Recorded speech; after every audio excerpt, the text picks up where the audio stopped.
Okay. 100. Okay, no more dice rolling. Hey guys, welcome back to a session. Is this 14 or 15 or 13? 14. 13, I think. 14. Oh, wait, no, it's 14. It's 14. This is session 14 of The Beast of Redwall. We are once again... Time goes. What? Time goes different in Dream World. Time works different in Dream World. So we are once again joined by our lovely cast. We have Uhtred played by Jake, Sirius played by Ivan, Felix played by Vince, and the Caretaker played by Anakin. Unfortunately, we are missing about 3 people today. We have somebody else coming in about an hour-ish. Randy will be here, but unfortunately, Nox and Helena will not be able to join us tonight. But we're just gonna have to, dream magic them away. So it's just what happens. Keep on keeping on. Keep on keeping on. I believe we have rolled to recap, and as I painfully have to drag my way up through, Felix, you rolled a nat 1, Yeah. and I do believe it is your turn to recap then. Okay. So last session was session 13, and we went through the Caretaker's door, and it was revealed that the Caretaker's real name is Kilroy, the original Kilroy, who fought for, fought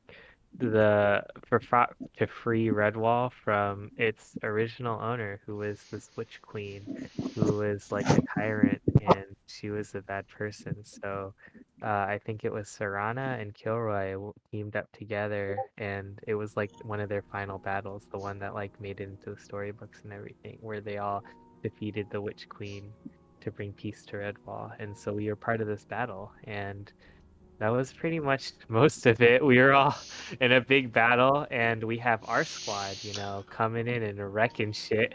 And Felix killed his first person. Randy R is for ever. wreck. And, Randy headed our squad, and a big bear demolished like half the cats.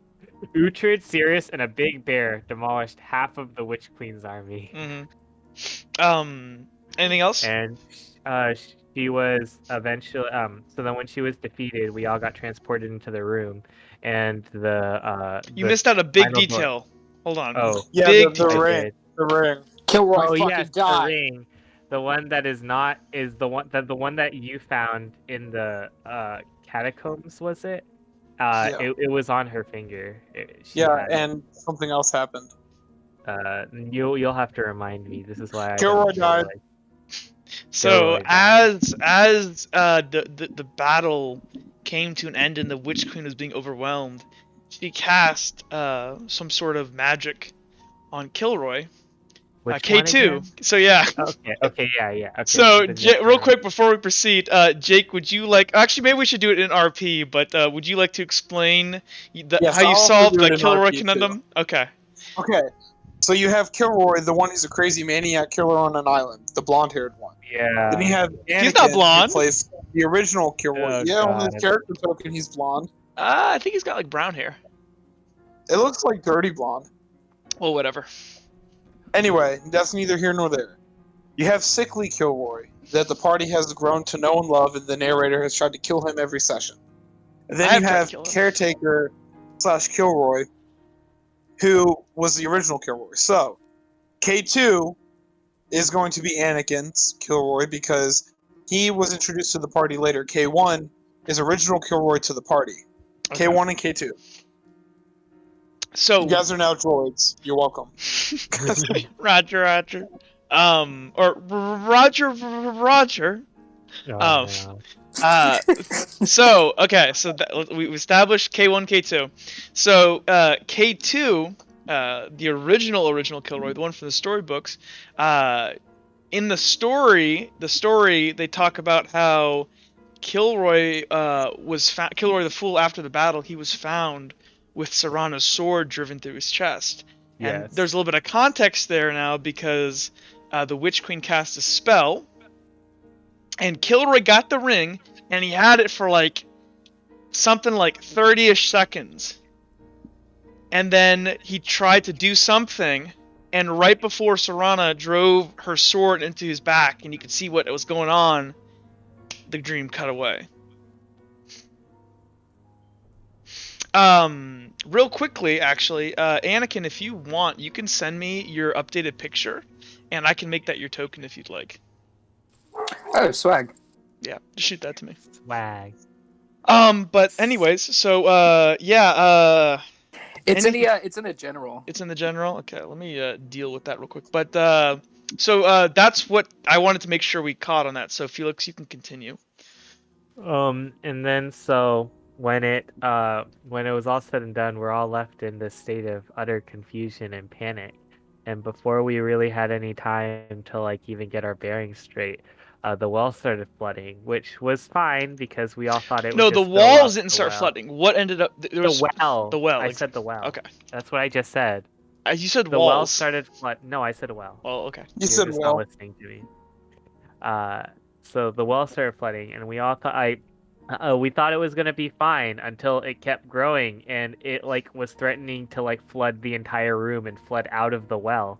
So Felix, now kind of scared and not understanding like half of what's going on, realizes he has to go through at least one of these doors. So he goes around and tries to find Sirius's door, but because he's blind and he's not really paying attention, he goes around in a circle and he opens this one right here.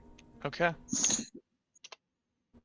Un momento, por favor. I am doing a couple things here. Let me go ahead and kill old Kilroy. No. Edit. Remove. Yes. So, new Kilroy. K2. There we go. Okay. So yeah, Felix, as Wait, hold on. Yeah. How is my Kilroy K2 whenever K1 is literally named after K2? you know, son, that's- you haven't been here from this Kilroy. OG Kilroy K1 has been here from the beginning. That's fair. He's But, gangsta. like, Though technically, in the lore. Well, we should. We can have this discussion. RP, I think it'd be hilarious. Okay. So, anyways, so Felix, as you go ahead, you're running around frantically, Yeah, yanking because on these doors. Everyone else is panicking, and I'm the only one who is like, "We need to open another door, guys." You go ahead, and we you do open a door. We open a door without really thinking about it. Okay, let me go ahead and move you guys. One second, let me just look over and make sure there's nothing that shouldn't be shown. Okay, I think I'm good. I think I covered all my bases. Okay. Let me go ahead and move you guys. Oh shoot. Okay, good. Good thing I caught that. Let's go ahead and go ahead and take care of that. Y'all are none the wiser. Okay, let me double check one more time. Do not want to reveal anything that I did not mean to. Okay, now I can move you guys. So, yeah, when you guys load in here, would you please, I believe it is the top, the top left is where you guys need to be. So if you guys wouldn't mind dragging your tokens out there. Okay. So I will go ahead and drag your boy Kilroy out, and we are going to... One second. See, I really should like drag out all the other tokens beforehand, but I always forget to do the players. Okay, Redwall. Do I still have an injury? I feel like that got healed. I It think did. pretty sure Serana did some blood magic on you, didn't she? She did. Okay, yeah. I didn't update it. So Okay, one second here. Why can I not find this? Where did I put him? Oh, okay. He's in there with Koyo, who's also dead. Koyo. So, you guys go ahead and actually, you guys would technically be wouldn't be here yet. You would be. This is the forest over here. So I love Forest it. It's that nice shall and not be green. named. the forest that should not here. I'll even draw a little tree. Yay! Is it a happy tree? I mean, it's kind of a weird Uh, tree. Hey, it's you a know what? triangle. The tree needs a friend. Everyone deserves a friend. Bob Ross. So, anyways, This tree will be our secret. you guys go ahead and Felix, you sporadically are running around this room. You're yanking on doors. You pop one open, and in an instant, everything kind of just flashes before your guys' eyes. Of course, it doesn't flash for you, Felix, because you're blind. Of course. Felix, But I feel disoriented. you guys find yourselves laying on the ground in the middle of a forest. Light rain coming down on you, and the smell of smoke in the air. Felix, would you go ahead? You have gained a level 1 injury. Okay. Uhtred's going to kind of like rub his eyes, just look up at the sky Is for the a injury second. where I think it is? Yes. Okay. For a second, and then he's going to sit up, and he's going to look around, and he's going to see a forest. He's going to go, "Where the fuck are we this time?" Well, I guess. Felix is gonna groan and he's gonna like gently sit up and he's gonna like hug himself. He's like, "Where are we?" That's what we're trying to find out. Felix, I it guess smells I kinda very look over familiar to- to you. I know sorry. it does. To Felix, I'm like, I think you're the last one to open a door. Yeah, I was trying to get us out. Wait, you're What? What do you mean? actually, narrator, I should probably ask, do I see where he's injured? So yeah, as Felix is kind of like sitting up, on his left side, like right underneath, kind of right below his ribs, he appears to be bleeding, from there. Yeah, your rib. What? So Felix is gonna move down and touch it, and he's just gonna touch it, and he's gonna feel the blood, and he's gonna be like, it's fine, I think. Yeah, it's fine. Everything's gonna be fine." Sirius I'm gonna- just kind go ahead. of. I'm Yeah, sure it'll ASC be just fine. kind of has a confused look on his face, and he just kind of looks side to side to see like if there's like any indication of like a threat or like what would it cause. You want to look around? Is what you're saying? Yeah. Okay, go ahead and make me a perception check. Let me go ahead and do the good old challenge level here. Oh. All right. What's the challenge level before I roll? You don't know, and I don't have to tell you for perception checks. Okay, cool. That's garbage. So, you can see you're in a forest. You see a happy little tree, and you see a little happy friend. little tree. You see some squirrels.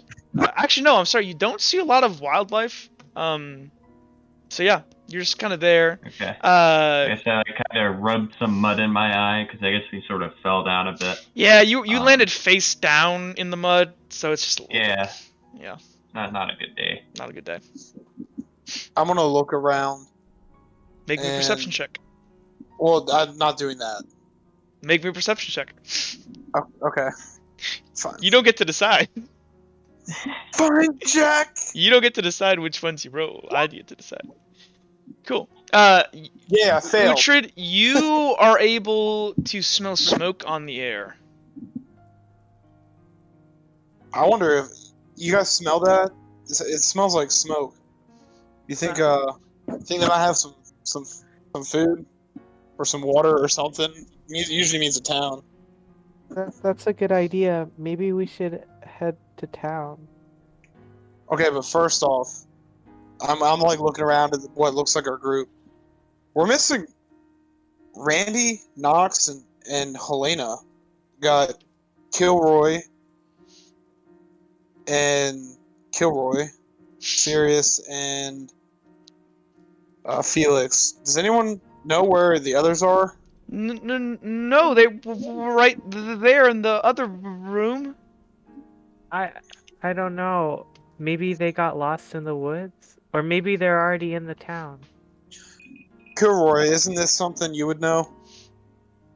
Yeah, I don't know, Uhtred. I don't know much about the dreams. No, other Kilroy. That's the joke. Aww. Other Kilroy. Me, and Kilroy's like pointing to himself and Can like, we just what? call him the caretaker again? Is that okay? But that's not his name. This is really confusing. Well, I guess I'm not really the caretaker anymore.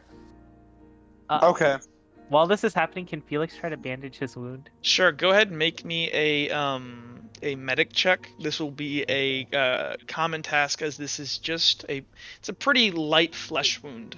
It's my proficiency and my vocation +3, right? So yeah, it'll be 3 base plus whatever if you have intelligence, because medic would scale off intelligence, plus whatever your vocation is. Sorry. I succeed. Awesome.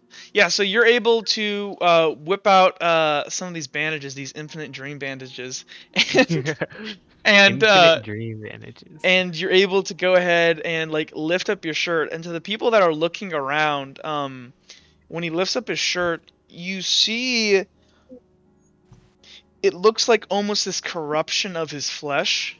You see these black strands, almost like where like the like the blood vessels are like running away from it. Around it, the running off are all just kind of like dark jet black. Holy shit, you got black stuff on your side, dude. What? I'm sure it's fine, Uhtred. You just don't understand. It's a medic thing. I'll be fine. Killer. No, okay, no, I'm not a doctor, but I'm pretty sure black stuff in your body is not good. I'm sure it'll be fine. It's like, What is everything's gonna be fine, Uhtred. I'm gonna touch it.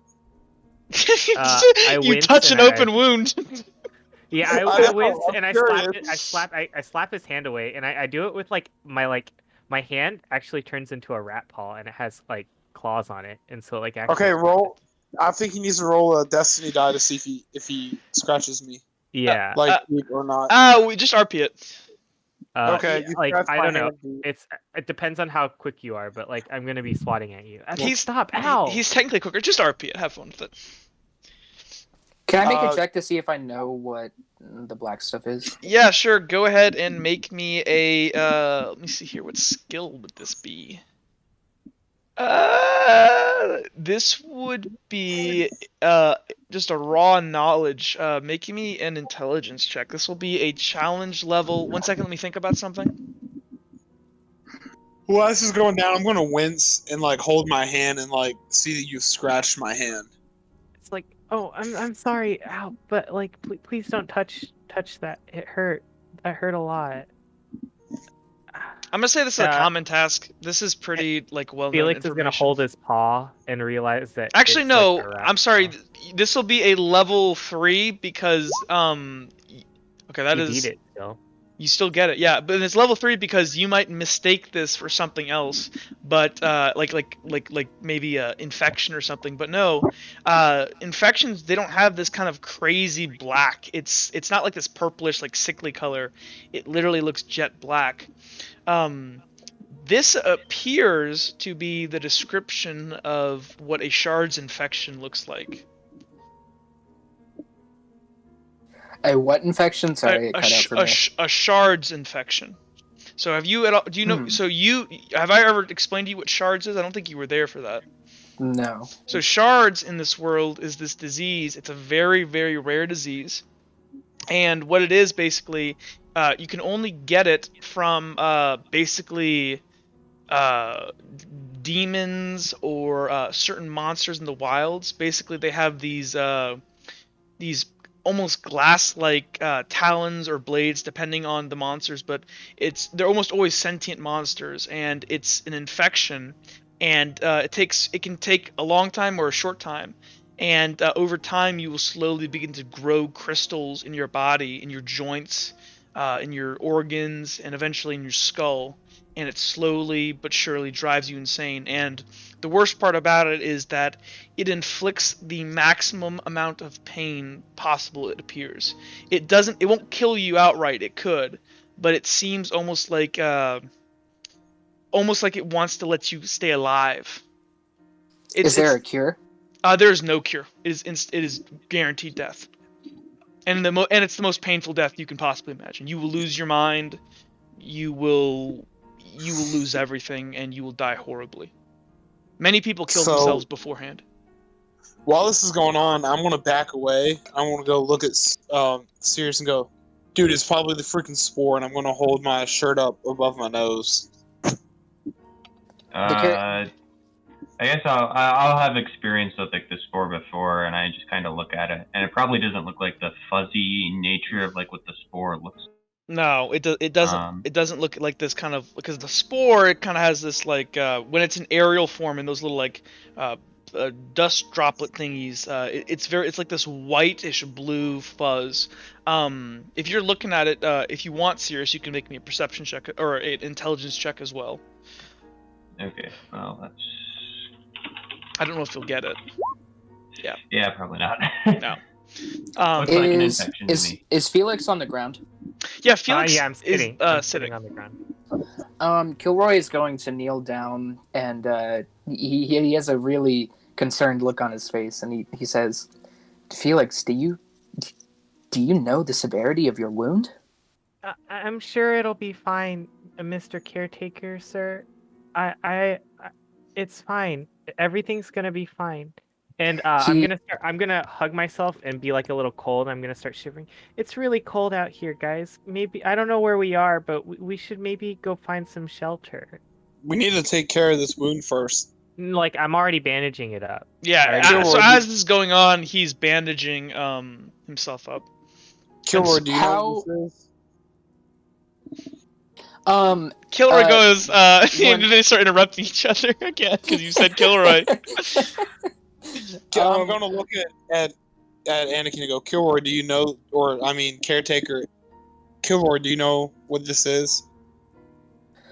Before I answer that, narrator, how early on in the infection does it look?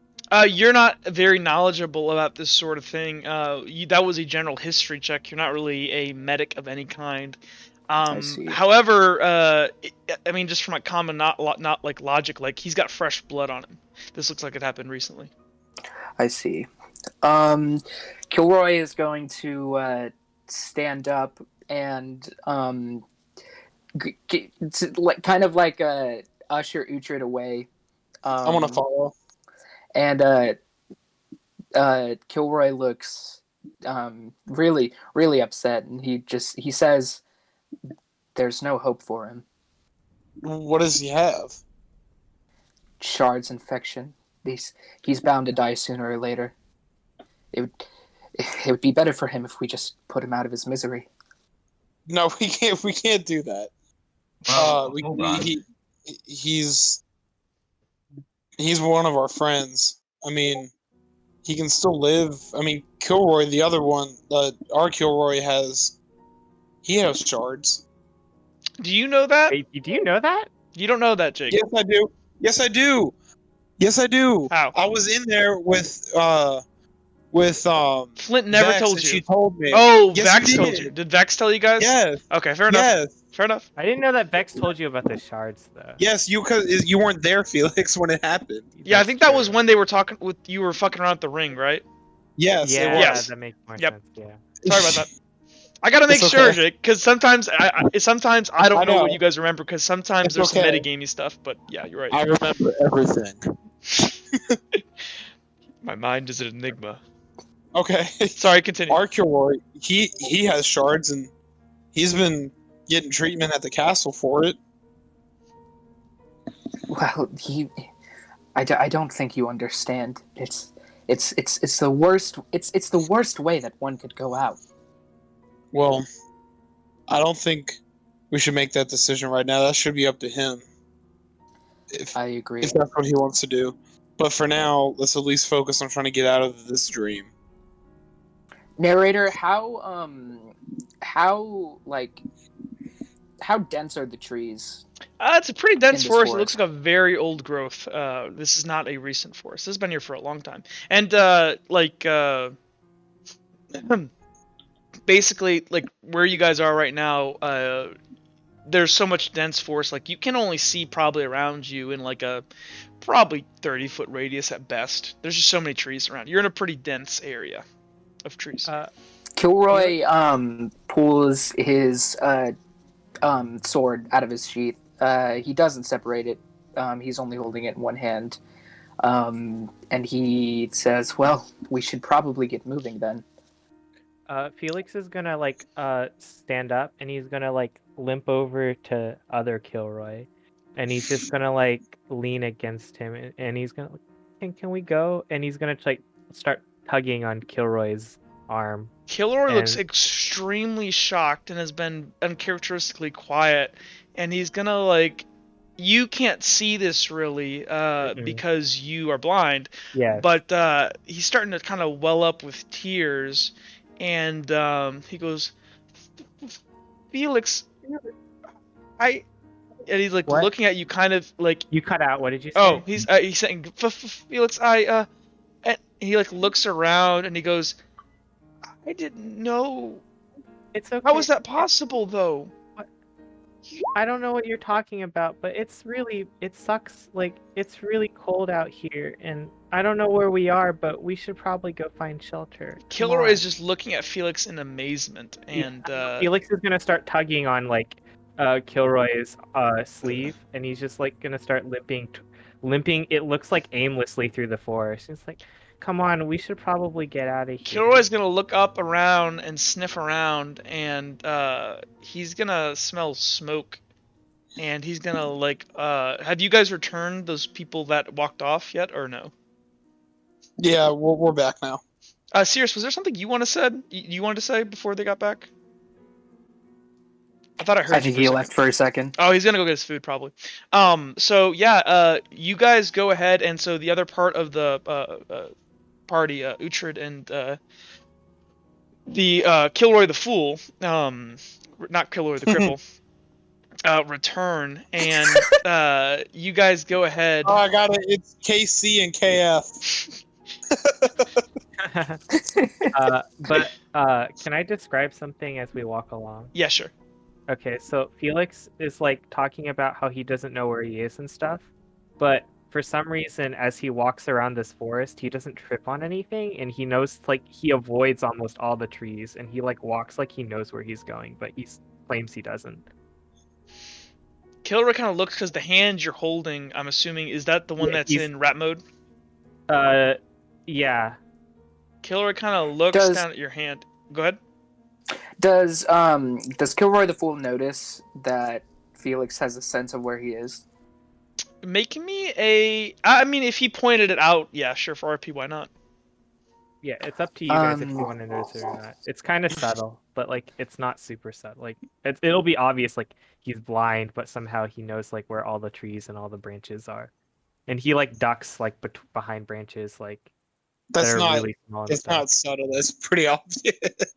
Though you do have echolocation. In the past, you have done things like that, so maybe you aren't doing your echolocation thing, so you're like quiet and just moving through the forest. Kilroy says, Felix, where are we? I don't know, but there's probably a town nearby, isn't there? Probably you seem like way. You seem like you know. You seem like you know, and this is your door, so it is because we are. Well, yeah, only the person whose memory this is can open their door. That's not true. Didn't someone open Helena's door? Helena touched the door and it was open, but you're the only one that touched the door. Well, I don't know. This doesn't seem familiar to me, guys. I'm sorry. And you guys, can I roll to see if he's being honest? Yeah, sure. You guys want to handle it in RP? Because I don't think you actually. I'm gonna handle it in RP. Felix genuinely thinks that he doesn't know where he is. Felix, look out for that tree right in front of you. Felix, what tree? There shouldn't be one. What? So you do know where we are. You're right. There was no tree. But I just had a feeling that I don't understand. You weren't doing your click thing for like whatever that's for. I know, And but I don't know. I think town is this way. so you know where the town is. I think so. I'm gonna lean into Kilroy the Fool and go, he totally knows where we are. Yeah, and if you guys want to keep moving through the forest, Felix, if you're leading the way. Felix will lead. He'll lead the way. Yeah, you guys. I have like my hand on my sword or whatever. I'm swiping at branches as we move. Sounds good. So it takes you guys about 10 minutes ish of kind of just lazily walking through the forest.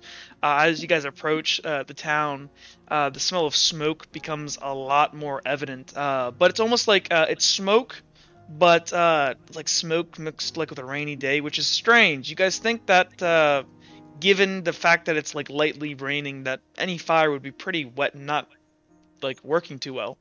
But no, you guys go ahead and approach, and off in the distance, you can see plumes of smoke rising up. And you guys approach the town, and you guys get on the pathway. As you guys are walking up, I'm gonna stop everyone. Can everyone make me a perception check, please? Yeah, I'm also gonna stop the party from moving. I'm gonna go, guys, stop. Can everyone make me a perception check, please? Yeah. And I'm going to turn to Felix. Really good. Stop. Oh, mama. That's okay. I just sped. So, Uhtred and so actually no, I'm sorry. This would be, I'm gonna say this is a uncommon task.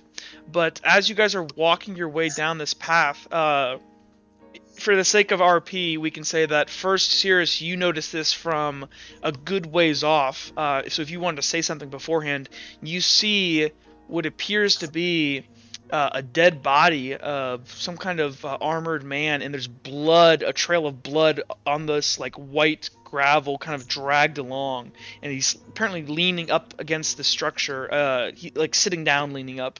He's not standing, and so you see that. So if you wanted to say something before you guys got closer, you could, or that's up to you. I guess, is this the only thing I see? Do I see any like threats around? You don't see any threats. You obviously see the fire. You kind of see that this village, as you guys are kind of coming down from the forests, you can see that this village appears to be in pretty good disarray. From a distance, you can see that a lot of the buildings are on fire, but a lot of them appear to be like smashed or like their tops have caved in. But it doesn't look super like old. It looks like it's been like literally broken, maybe by a storm or something. I guess I'll point it out. Like, hey, wait a minute. I think I see someone there, next to that building over there, and then I sort of point it out. What do you see, Cirrus? Do they look okay? Like. No, I see. It's hard to make out from this distance, but I think that person is bleeding out. I think we should hurry. We should help him. I stop. I'm not moving, and I'm gonna look at Felix. I'm gonna grab him on the shoulder. Mm-hmm. What is going on here? Tell us what we're about to walk into now. I don't know what you're talking about. How would I know? Felix, I understand. This is a memory from your past. I understand. No, this didn't happen to me. What? That doesn't make any sense. No. I would remember something like this. No, I came to Redwall. I'm gonna be a doctor. But this is your door. Know what's going on. No, I'm going to be a doctor. I will. Okay, that's not what we're talking about. K1. No, you don't K1. Actually, can everyone make? Actually, I'll use your old perception checks. No, can I please make a new one? Nah. Cirrus, only you notice this, but K1 is being very quiet about this. Huh. He's kind of jittery about it. I kind of think for a moment. Do I remember K1 and Felix saying that they came from the same place? They What? definitely never said that. They never Okay. said that, no. No. Okay. It's more like he might. It kind of looks like he as they're arguing and yelling at Felix, like, why don't you know? It looks like Kilroy or K1 knows something. Okay. So I guess I kind of glance at K1. I'll just kind of make it obvious that I'm sort of staring at him, and like when he makes eye contact with me, like see his reaction, and then ask like, "Is there something wrong?" Oh, what is this, Sirius? And Sirius. So K1's gonna kind of like look as K2 and Uhtred are kind of yelling at Felix. He's gonna go ahead and kind of like walk up to you, Sirius, and kind of lean in and go, "I think I know what this is." Well, what is it? He like looks around. This is Cambria. Cambria. Would this be something that I'm familiar with? Make me a history check. This is going to be a uncommon task. This was a pretty big thing in the news. Nope. Nope. You're not super Too far familiar. south. Yeah. You're not super familiar, and it doesn't ring a bell in your head. In Okay. K1. So I just kind of looked at Kilroy and I'm like, Cambria. Yeah, I'm you know. sorry. Tent City's like really far south, and I'm not familiar with the ongoings that happen in the north. Well, and as he's like, as Felix is getting berated, he turns to you and he goes, Cambria, it was on the Isle of Crest, you know, where Felix is from, and there was a really bad incident. And he kind of like looks around because I don't think. Remind me, does Kilroy? Because do you, Sirius, know that Kilroy has shards? I don't think I do, because I wasn't around for the ring. Right, you weren't. Okay. It was just me and Nox were around. But you actually, Uhtred did just say it out loud. Never mind. Oh yeah. No, I Yeah. didn't. Because Yeah, you did. Me and Oh no, K2, you walked off. You walked off. we That's walked right. off. True, fair enough. So K1 kind of looks and goes, well, there was a shards incident at Cambria. It was massive. I read about it in the newspaper like 3-ish years ago. It was really bad. Apparently everyone there got some degree of shards. Some people survived though. That's what the paper said, but I don't know. I remember the freezes. And for those that don't know, freezes are like pictures in this world. Uhtred would know. I would know. I would know. I would know a lot. Sirius kind of looks down and he says, "Well, what monsters are we expecting here?" And Kilroy gives you like I don't know, really bad ones, smart ones. Okay, so I kind of look back to the body and I'm like, would it be smart enough to set a trap? Probably. Felix is gonna start walking. Can I go help him? I'm gonna stop Felix with the contested strength. So Jake, hey Jake, you cannot declare that. You have to just say what you're gonna do, and I'll tell you what you need to roll. Okay? Okay. Sorry, I'm in D&D mode. Yeah, I know. Sorry, I want to try to stop him. Yeah. Felix, you gonna resist? Yeah, I'm gonna try to like move out of the way. Okay, Before so he can grab me. Uhtred, go ahead and make me an athletics check. Felix, you can make me an athletics or acrobatics. It's up to you. I'd like to make acrobatics instead. I mean, it's I'm going to use the destiny point on this. Can't, I want to release. Oh yeah, that's right. You can. Oh, right, I forgot the rule. No, you can declare it if you can declare it on. Preemptive declare. You can preemptive declare. You can't I won't aftermath stop declare. you. I won't stop you. I'm not gonna roll one. I'm just gonna do this. Okay, he's got 2. What'd you get, Jake? 1, 2, 3, 4. Yeah, so you are able to pretty easily grab Felix by like, I don't know. He's like I grab. taller. I had my arm on his shoulder, so Yeah. What are you doing, Uhtred? He needs our help. we're not going anywhere until you can try to remember what happened here. There's literally a dead dude over there. He's not dead. He's alive. Everyone How do here's you know that? alive. Because you know what happened here. That's what we're getting at. Be truthful with us, or else this is going to be an issue. Kilroy sees Uhtred kind of starting to get almost irritated with him, and he kind of steps up and he's like, "Hey, it's okay." And he looks at Felix and he says, "Felix, look, I understand that this is hard for you, but you need to tell us what is going on here." I don't know what's going on. I told you already. I came to Redwall to be a doctor. I'm Okay, gonna well, what be a happened doctor. before I'm that? gonna be a doctor. I'm gonna be a doctor. And he's over and over again. Why are you going to be a doctor, Felix? So that I can help people like him. Felix, this is obviously your dream. What are we walking into?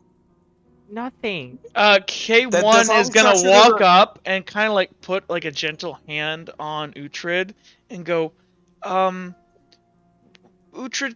can I have a word with you? And you slip away, Felix. No, I'm gonna tell Kilroy, original Kilroy, like from the RP of the world, the world lore. K1. Make sure K2. he doesn't go anywhere. Make sure he doesn't go anywhere. And I want to go talk. Felix just like hugs himself and he's just muttering like, "I'm gonna be a doctor. It's gonna be fine." K1 is gonna kind of. Did we make Felix have a psychotic break? K1's gonna look at you and he's gonna go, Uhtred, I'm pretty sure this is Cambria. Can I roll my general knowledge? What would that be? That's just raw intelligence, so 3 plus your intelligence. While this is going on, Kilroy's trying to Kilroy's trying to at least comfort Felix a little bit. The moment you touch him, Felix is gonna hug you. What is? And he's gonna start tearing up a little. Are you okay, Felix? Everything's gonna be fine. Everything is fine. It's fine. It's fine. This kind of makes pained look on his face. You're not entirely sure why if you're looking at him, but he's just like kind of clenching his sword. He kind of has this sad look on his face. This makes this reaction from Felix makes Kilroy a little emotional. Hold on, boys. Getting a phone call. I'll wait for Jake to get back because I gotta go into K1 mode. But you guys have been being extremely loud and shouting at the top of your lungs. So as you guys kind of are there shouting, nobody's paying attention down the road, and yeah, you guys are just arguing amongst yourselves.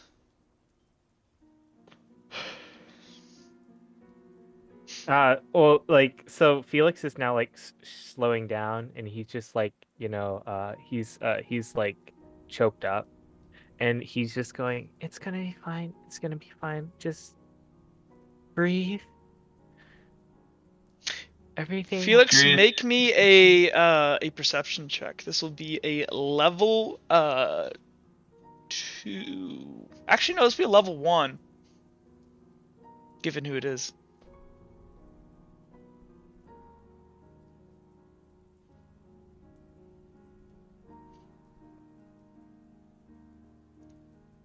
Level 1 into perception check. Please. Hello? Did I lose you, Vince? I can't hear you. Oh, I'm sorry. You cut out. Oh, yeah, make me a perception check. Okay. It's a level 1, it's a common task given who I can it is. do that. Felix, your nose kind of sniffs, and so while everyone is being super loud and shouting up on this road here, you smell somebody very familiar. And you smell your mom about, down the road. So I think you guys stopped like about like 60 yards away. But you can even in the kind of the smell of the smoke and the rain, you can pretty clearly pick up your very familiar smell of your mom as she kind of appears to kind of be making her way down the road here. Do I see her? You are holding Felix. So as Felix kind of turns his nose, and you look down the road, you are able to see this woman, probably about 5'9", 5'8", black hair, kind of like almost like crouching as she's walking, and kind of like sticking close to buildings and stuff as she's like walking over to this guy who's on the ground. Kilroy sees Felix sniffing in that direction, and he says, "Felix, do you know this woman?" Oh yeah, she's my mom. It's my mom. Felix isn't gonna realize. Felix is gonna like drop on all fours, and he's gonna start running. So real quick, Jake, what was your question? Can I roll to hear that? I'm talking to Kilroy. Sure, you can make me a roll. This will be a uncommon task. Reception. Level 2 uncommon task. I am holding Felix though, because Uhtred did tell me to make sure he didn't go anywhere. So if I did. So Felix, if you're gonna go ahead and bolt, you are you trying to physically restrain him?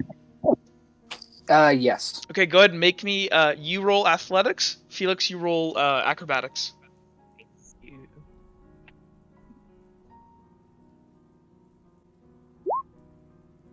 Guess I'm watching this all play out because I was just kind of maybe like dazed. So defender wins ties. Felix, Okay. You're able to slip out of the caretaker's grasp. Felix is gonna do something he's never done before. He's gonna literally drop on all fours, and as he's running, he like sort of morphs into a half rat as he scampers away with a tail. His gaze was sort of vacant because he was like sort of remembering something, but like as soon as he sees, maybe a little after Felix sort of escapes the caretaker's grasp, his eyes sort of like refocus, it looks like, and I guess he sees Felix running towards his mother, and he's just gonna mutter under his breath, "Oh no!" And he's gonna just kind of run past Uhtred and the caretaker, and he's gonna tap him on the shoulder, and he's gonna like run up to maybe this tree and probably try and be quiet, even though stuff's probably watching us. Mm-hmm. So while that's happening, I feel the tap. I'm gonna turn around. I'm just gonna see Felix running like a dog, I guess, or a rat, to this woman that I don't know. And I'm going to look and go, "Are you shitting me?" And I'm going to go ahead and pull out my sword and my dagger, and I'm going to start running up. Okay. And I I turn to Kilroy. I'm turning to the Kilroy I was talking to, K1. I'm going to be, "Kilroy, give me a second. We won't have to talk about this later." So as you guys begin to move, so Felix, you get well, hold on. Everyone, stop moving their tokens, please. Sorry. So, Felix, you're able to run up and you see your mom, and she like instantly recognizes you as she's kind of like crouched up against this building, and she goes, "Wesley, get down, Wesley!" And she like pulls you close to her in the rain, and she's like looking around, and she's sniffing up in the air, and she turns her head and sniffs something down from the south. And she goes, and she's gonna go ahead and pick you up and toss you through this window into this building. Okay. It's like, no. And as she does, this guy that you ran by, he's just like gurgling blood, his spear laying on the ground. As she chucks you through this window, everybody here, you hear the cracking and groaning and breaking of wood and brick, as from behind this structure to the south. Well, I'll go ahead and make it a little bit bigger. You see this dude. Oh my fucking god, we're all going to fucking die. Does Sirius, when he sees this, have a moment to just kind of like rush behind this tree. Just Yeah. kind of try and be stealthy. And Make me a hide. stealth check. This will be a. I'll have to roll for him if he looks, but just go ahead and roll so I have that number. Kilroy is going to do the same thing. Ooh. You run into the tree? Stealthy boy. Yes. Tree gang. I'm gonna actually run back and get our Kilroy. Your Kilroy was walking up with you guys, and if he sees this, he's gonna follow whatever everybody else does, because that's what he generally does, and he's gonna like run over here and like hide behind this tree. Okay. Everyone's hiding behind this one tree. Kilroy's gonna lay on the ground. Kilroy climbs the tree. I'm gonna make it into this destroyed building over here. Okay, so you can slip through the crack right here. Go ahead and make me a... Actually, it's pretty tight. Make me a little bit of an acrobatics check to see if you can slip yourself through pretty quickly. Sure. Let me go back and make sure I got... Okay, so that is going to be...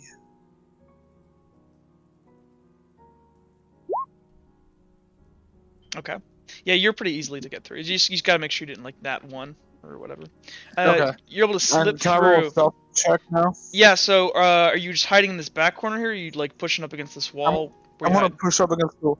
I'm going to see his line of sight. I'm going to go actually over here. Oh, sorry, I'm not moving my token. I want to hide like right around here, because looking at the line of sight, this wall is a good place that it'll block. Okay. His view.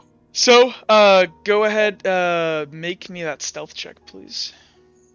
So it's 3, 4. Also, do I need to make an acrobatics check to climb this tree? Yeah, you absolutely should. Acrobatics or athletics. And that will be a uncommon task. Oh, I'm not one.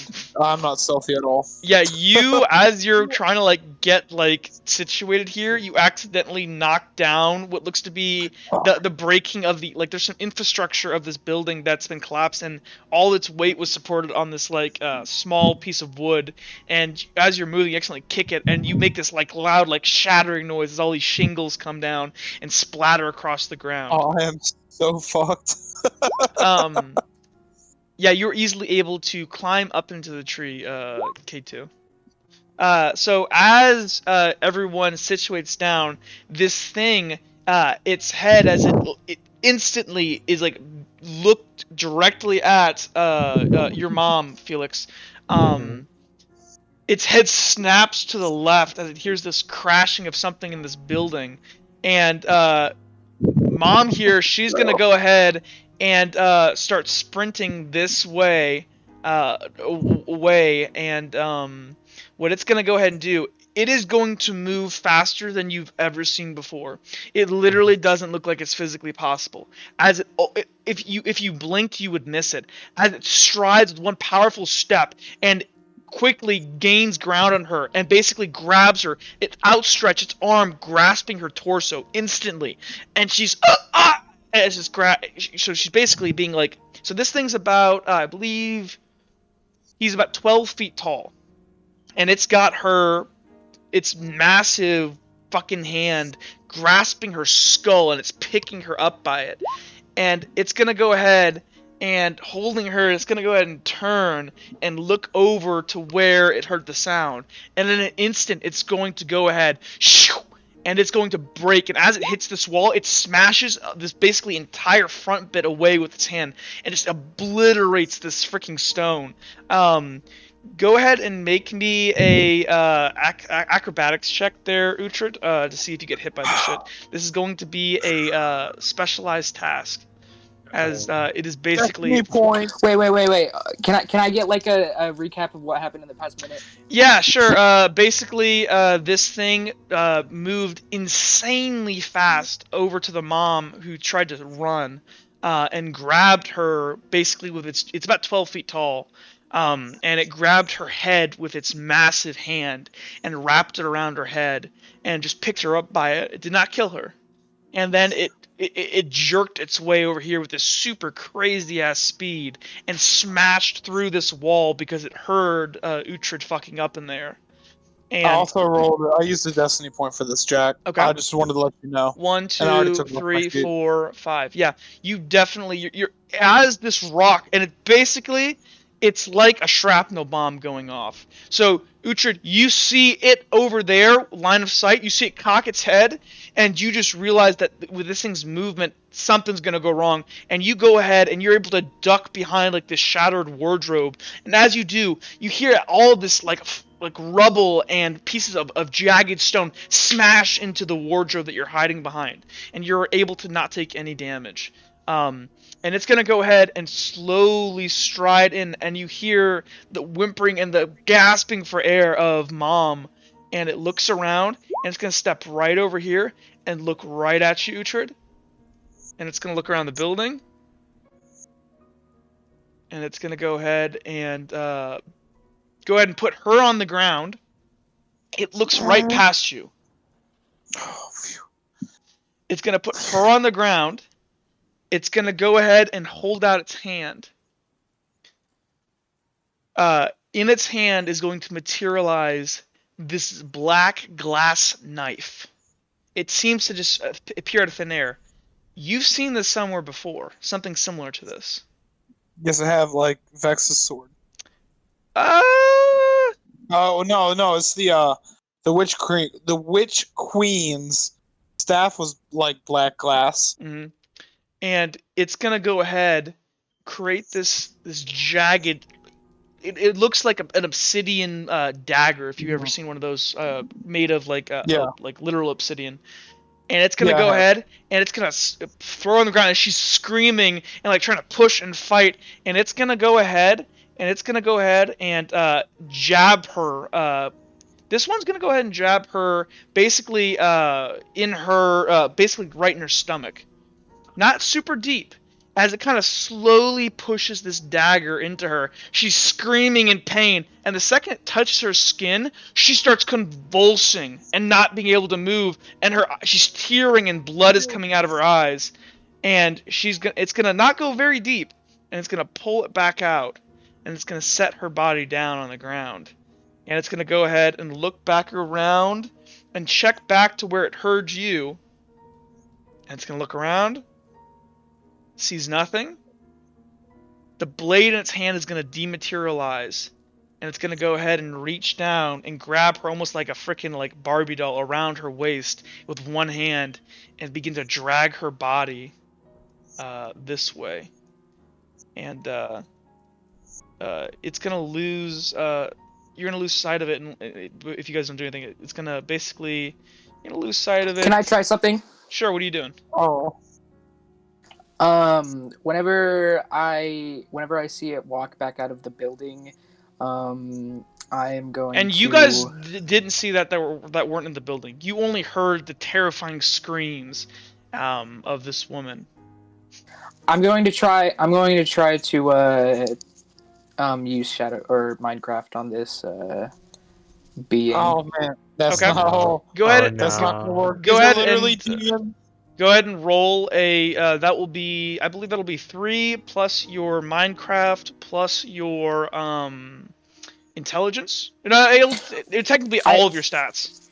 I don't have Minecraft, do I? Any proficiency in it? You should have it just flat, right? Yeah. Yeah, so it should because this isn't you from the other dream. This is current you. So it would be. Yeah. I think it's 3 plus wait, nothing. Wait. Hold on. Let me ask this. If you fail on trying to take over someone's mind, they like know that you did it? Abso-freaking-lutely, but you already said you're gonna do it. Fuck. Okay. All right. Okay. So, wait, where'd it go? So this will just be a mental defense. Go ahead and make me that roll. I'm gonna roll its dice. Let me see if I don't. Oh, I'm sorry. Right, I'm gonna.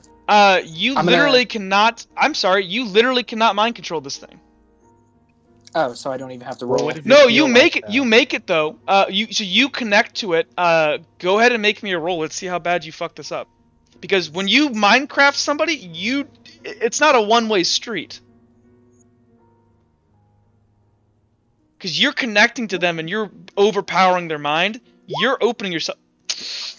Well, Roll me a d4, please.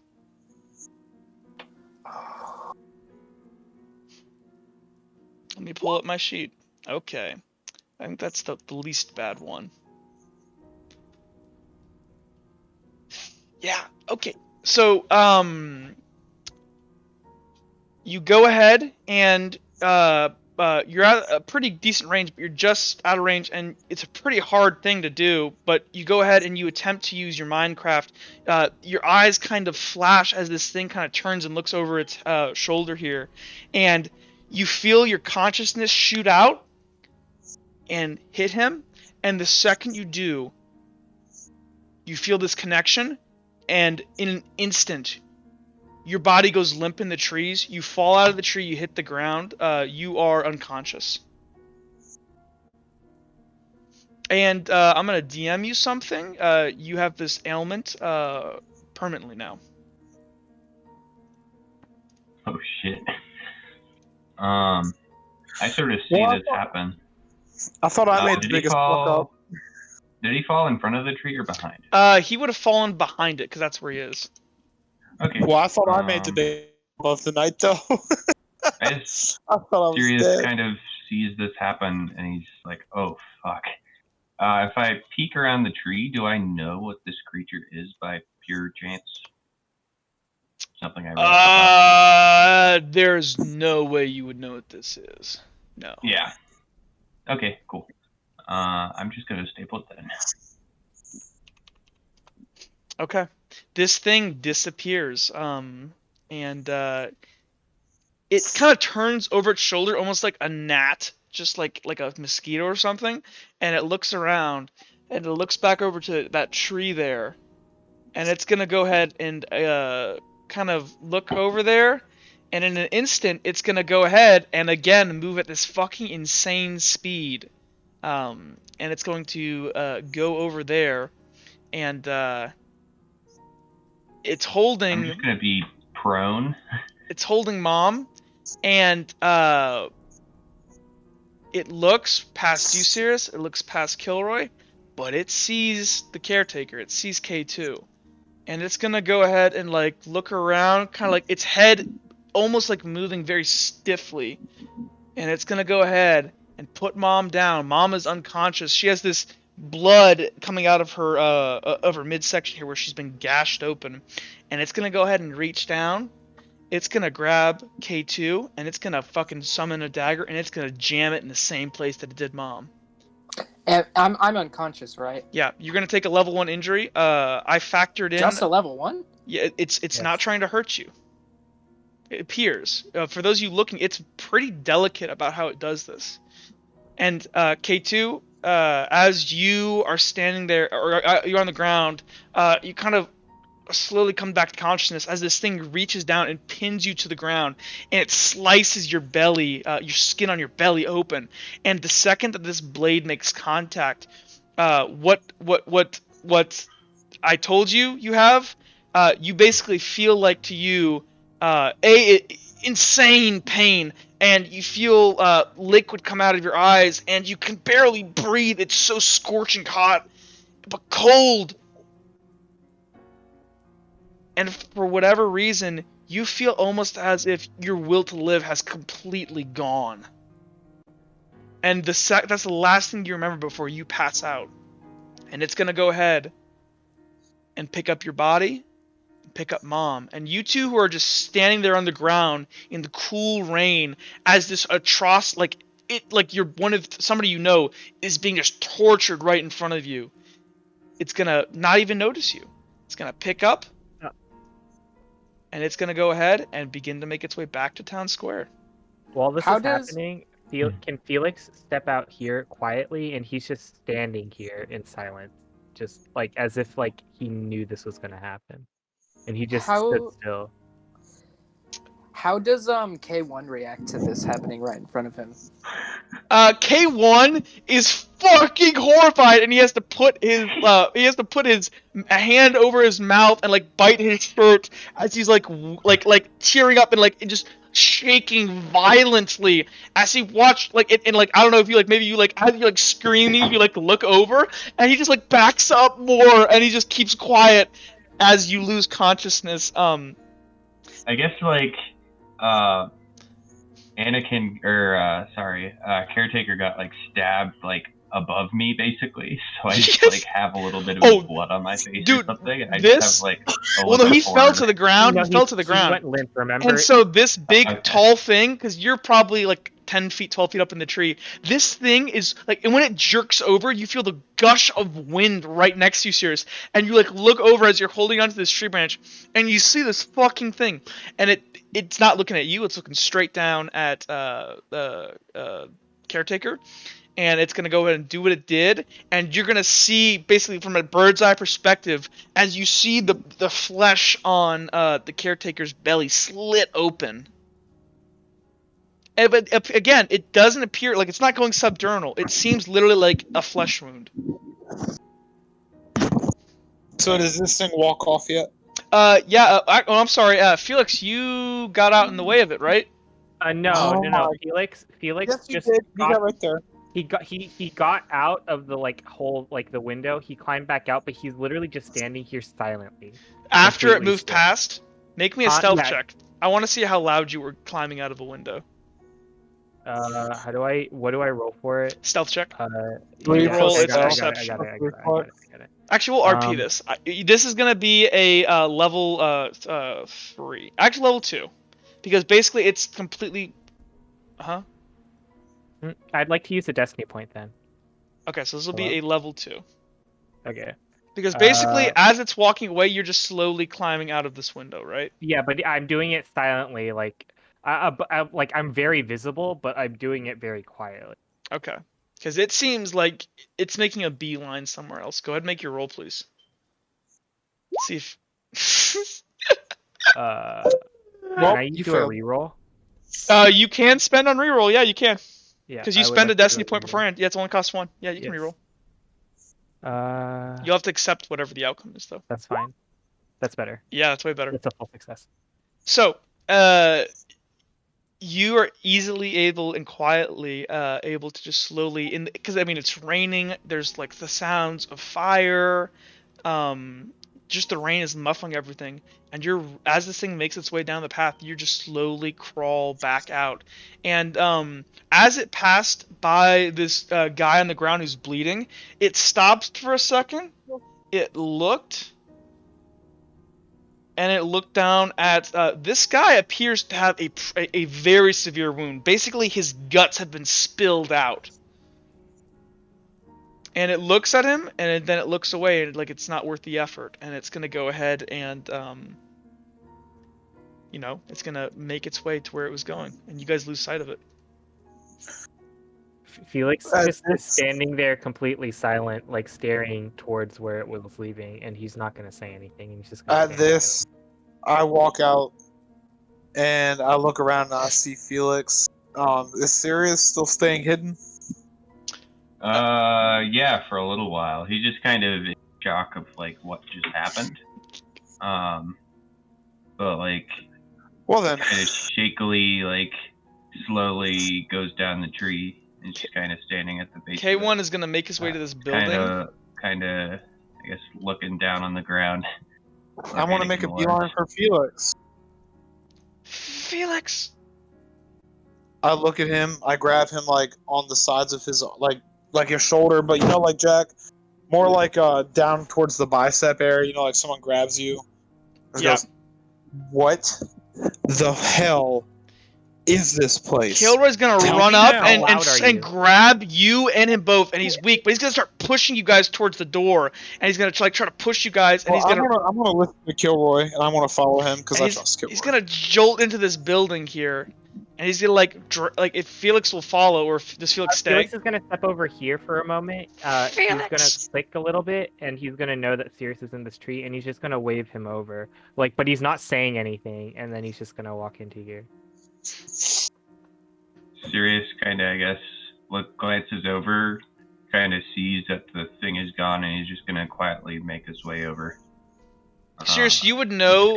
Kind of glance at this soldier guy, like, is he just like a town guard of some sort? Yeah. So as you kind of walk up, Sirius, you see this it appears to be a man. It appears to be a lichen. He's got pretty distinctive lichen like eyes. This kind of like almost like bright like yellow kind of. And he kind of like just looks at you, and he just. And he looks at you, and he goes. Well, he actually says nothing. He doesn't know you're there. Oh. I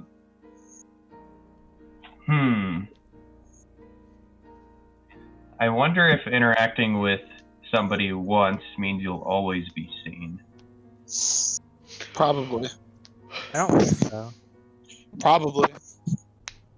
You can always get Felix. Felix was the only one that interacted with his mother, and he had to roll stealth for that, so... So Felix is going to notice that Sirius is taking a long time, and he's going to walk over here. And this Sirius guard, he hears Felix coming up, and he turns his head and goes, Wesley, don't trust the outsiders. And his head's going to slump forward, and he's dead. So Felix is going to just kneel down, and he's going to hug the guard. And he's going to be like, I'm sorry. Like he's whispering it really quietly. Before Sirius kind of closes his eyes and he kind of stands up. Get in look here! And Kilroy's like shout screaming, but quietly. I grab Felix and I guess we head in.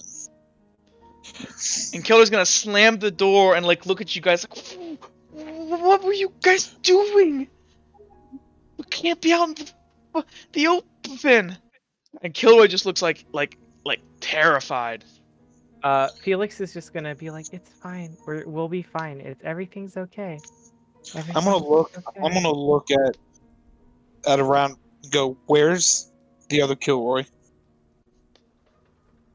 I think yeah, I heard you don't him know. get taken. Sirius is kind of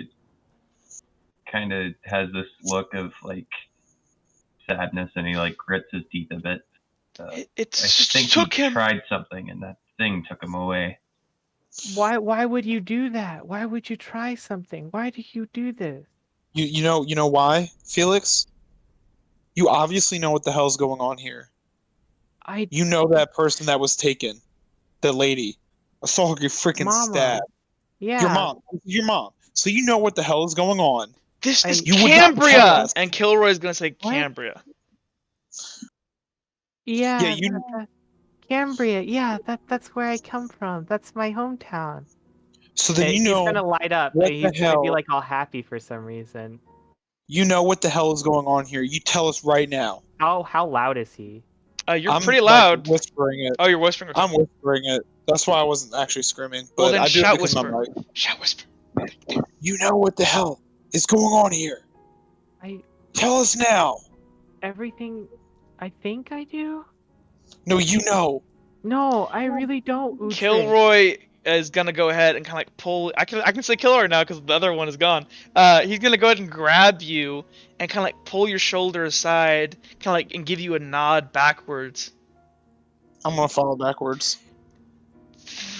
And Felix is starting to tear up because Uhtred's been like getting really like physical and yelling at him and saying like it's always his fault.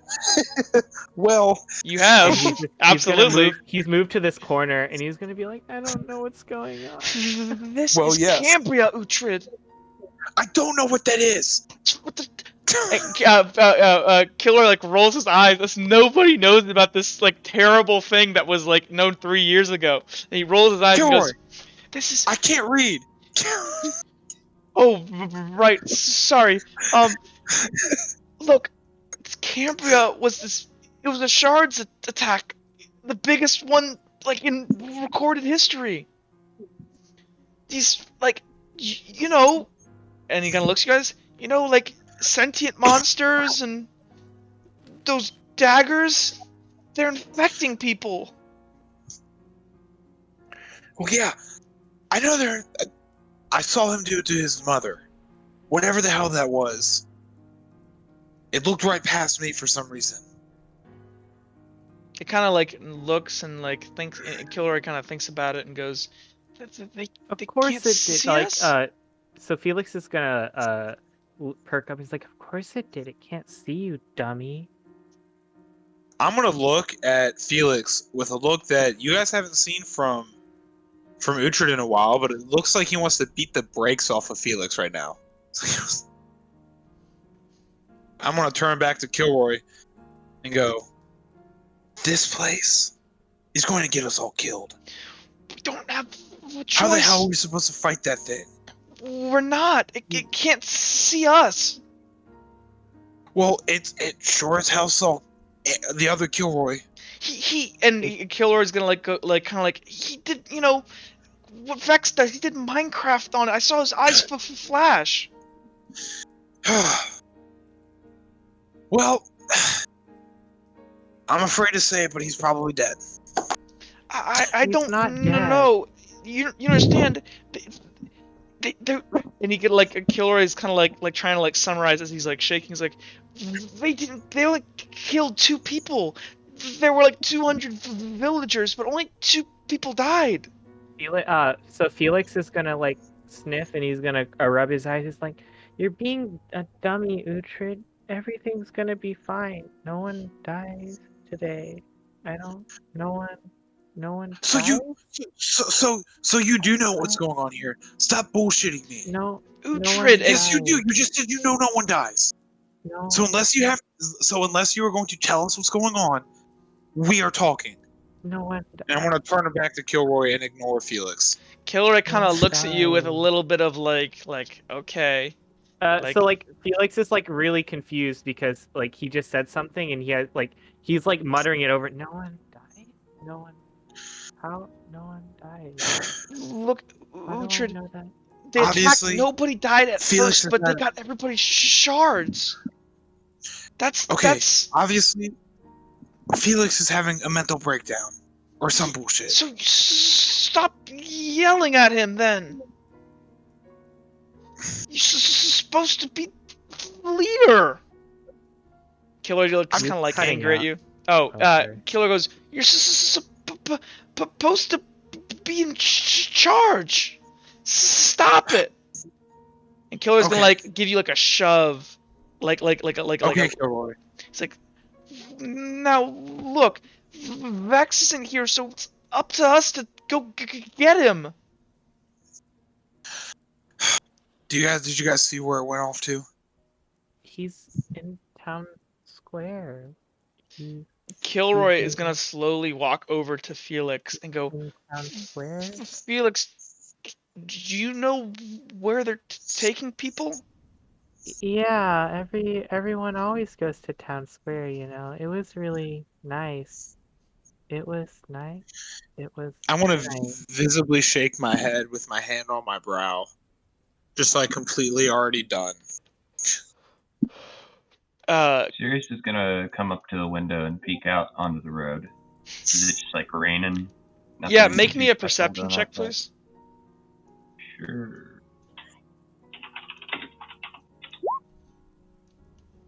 Yeah, down the road here, you see what appears to be 1 second, let me reveal it.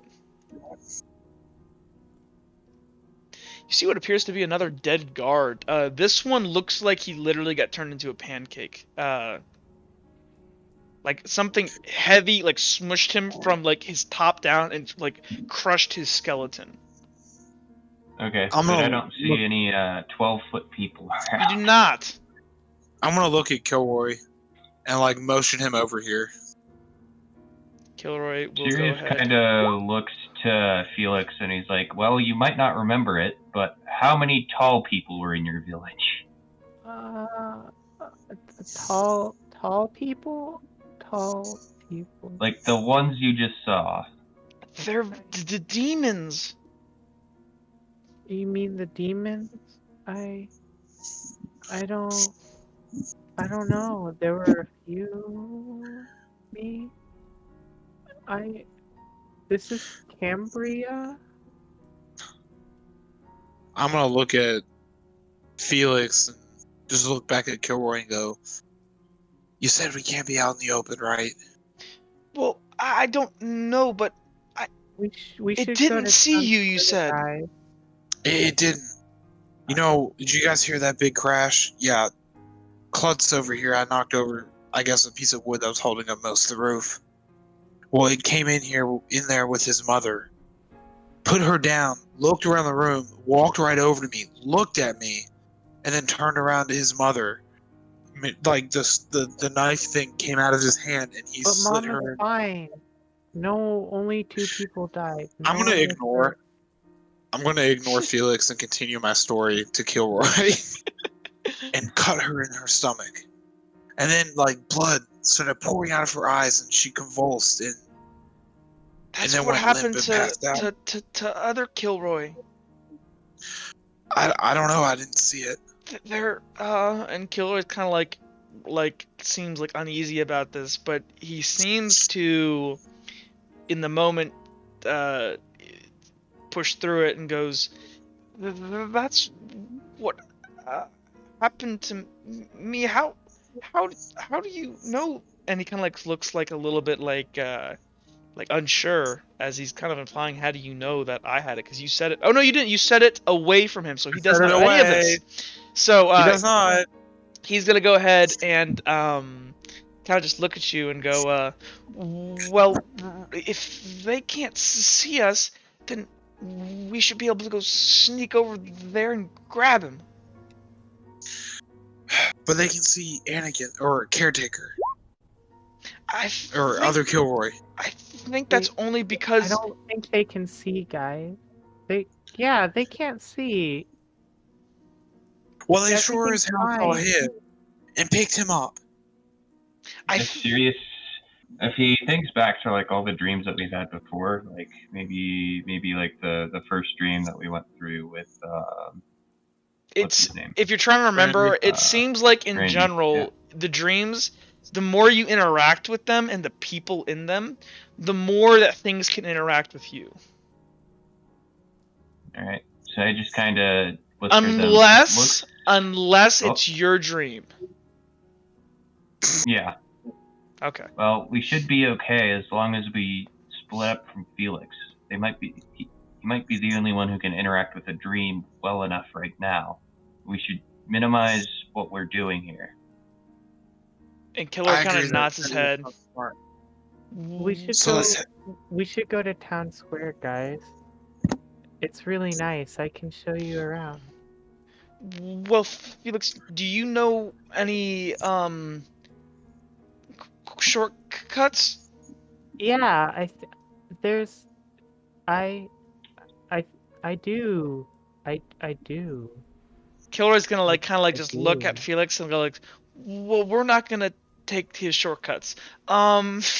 Let's just look. It's Let's gotta just go down the main road. okay.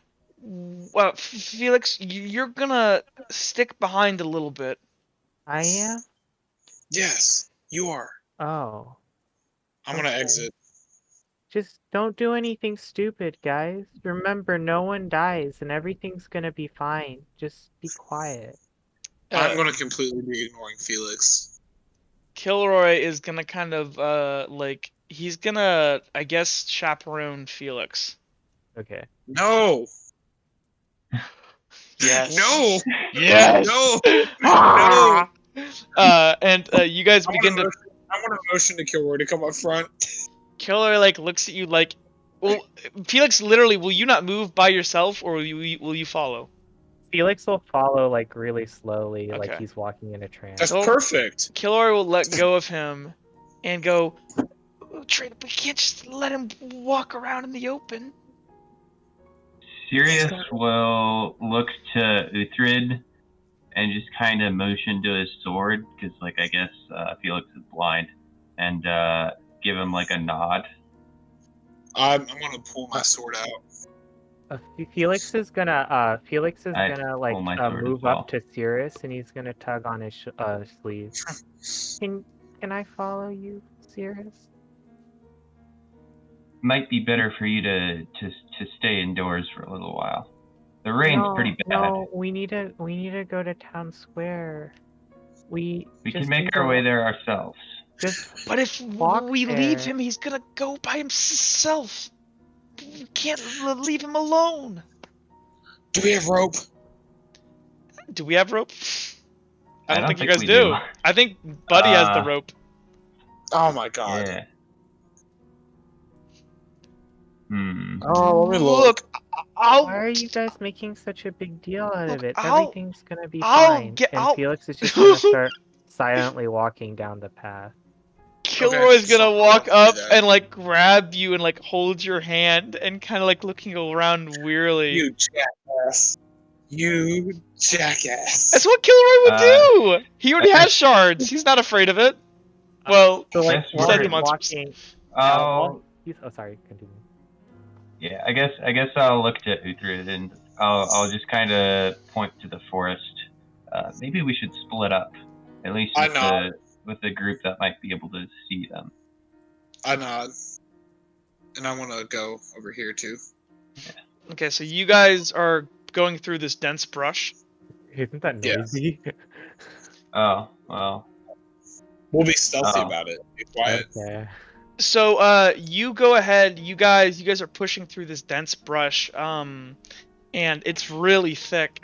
Go ahead and make me an acrobatics to kind of move through it quietly.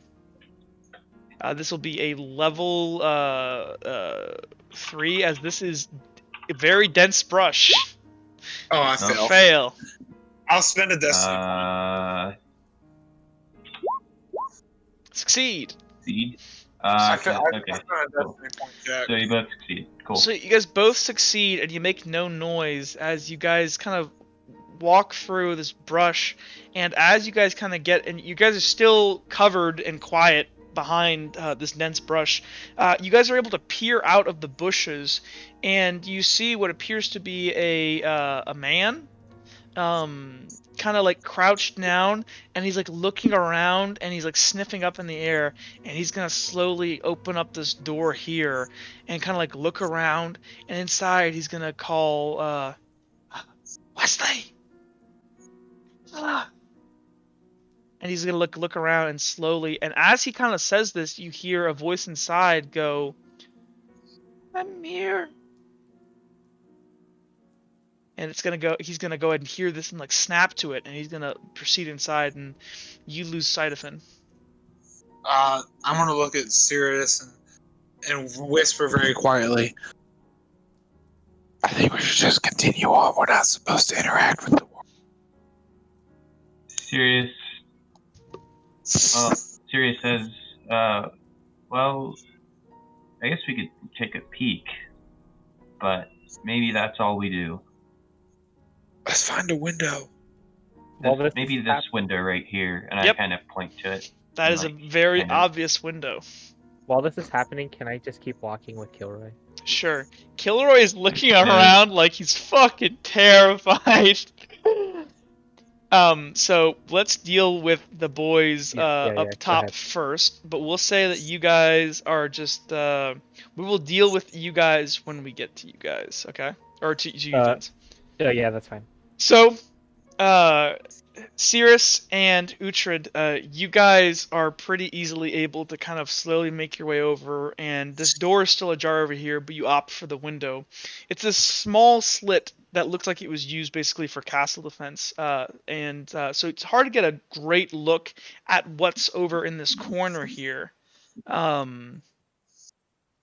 you see pretty clearly the guy you saw before kind of strodes, like kind of crouched, walks into the room trying to stay quiet, and he looks and he peers and he goes, and he like looks at something over in this corner here and goes, "Are you hurt, friend? I thought," and he looks around and he goes, "Have you seen my children?"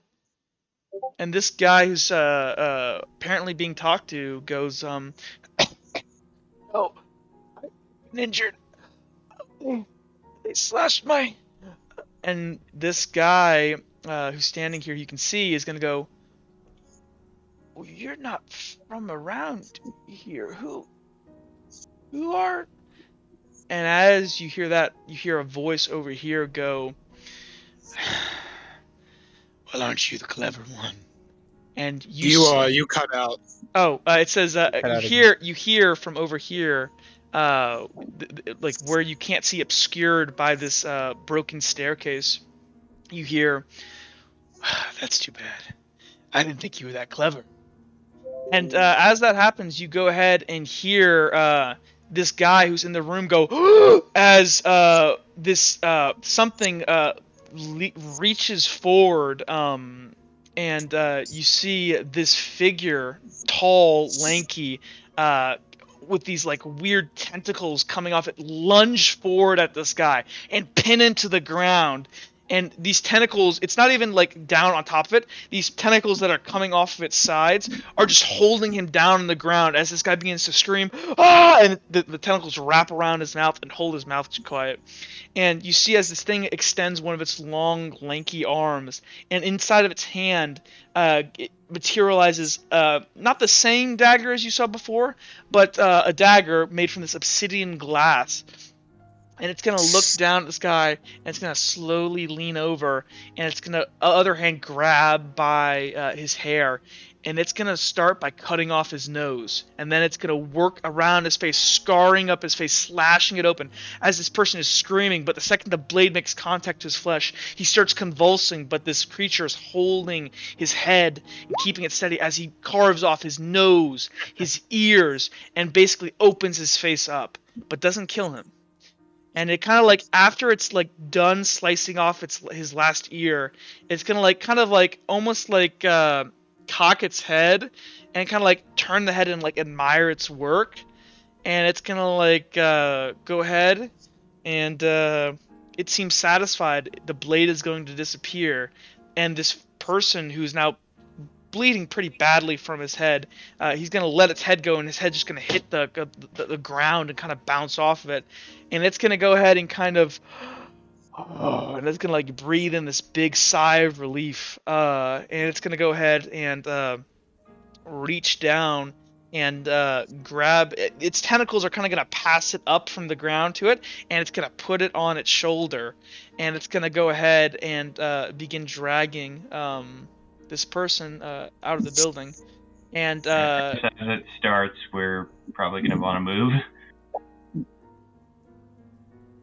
So I guess I could.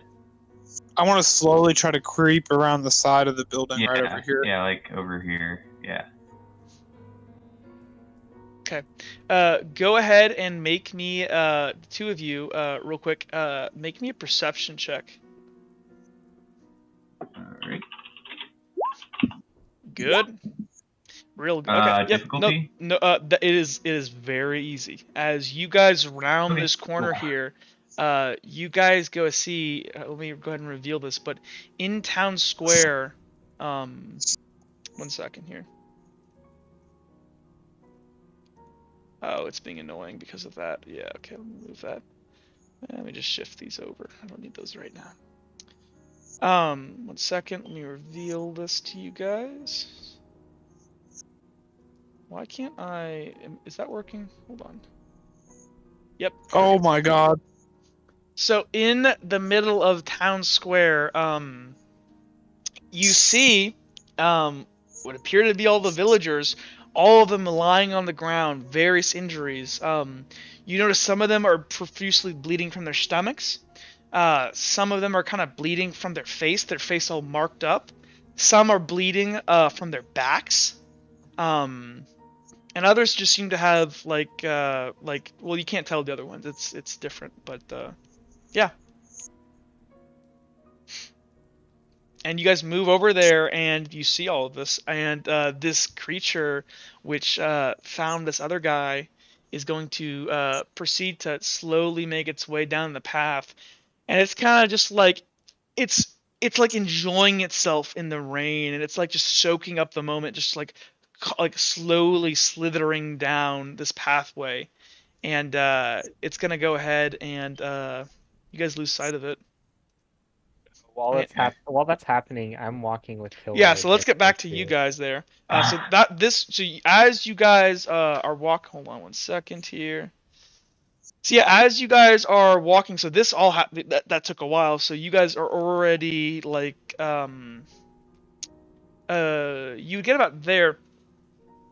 Can you go ahead and make me a perception check? This will be a level 2. Okay.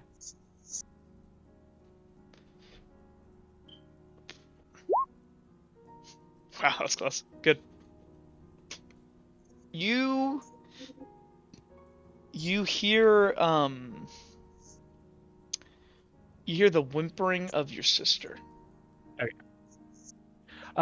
So Felix is like, come on, I think I hear someone.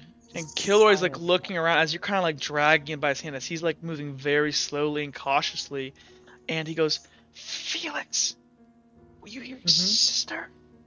What's going? Wait, I can't hear you. Oh, What I'm did you sorry, say? Felix. You hear your sister? Yeah, I think she's here. Just everything's gonna be fine, Kilroy. Just Kilroy follow looks me. around and he's gonna like kind of pull on your hand, and go, "We're going too fast, Felix. We should." Do you keep moving? I'm gonna like I'll slow down slightly. Like I'm making sure like my feet are now paws, like they're and I'm like walking very quietly, like as I stride across the ground. And I seem to like know where all the pebbles and rocks are, so like I just like know what route to take that minimizes all the like silence. You, in addition, as you get a little bit closer, Felix, with your two there, you smell your sister, and you smell her kind of basically coming from over here in this building, and you heard her from over there. But you smell an unfamiliar smell as well. Okay, so Felix is gonna start just slowly walking, and he's gonna walk over here. Kilroy's And Felix, and he lets go of your hand and is like slowly following behind, and he just looks terrified out of his mind. And Felix just stands next to this tree and just waits for a bit. so As he listens more. Go ahead and make me. Actually, we'll deal with that in a second. So you go ahead and you approach, and you kind of slowly are walking across the soft grass. The sound of light rain pattering off the stone and the pebbles and the grass. You look inside, and you see this woman. He doesn't see. Yeah, but This. like.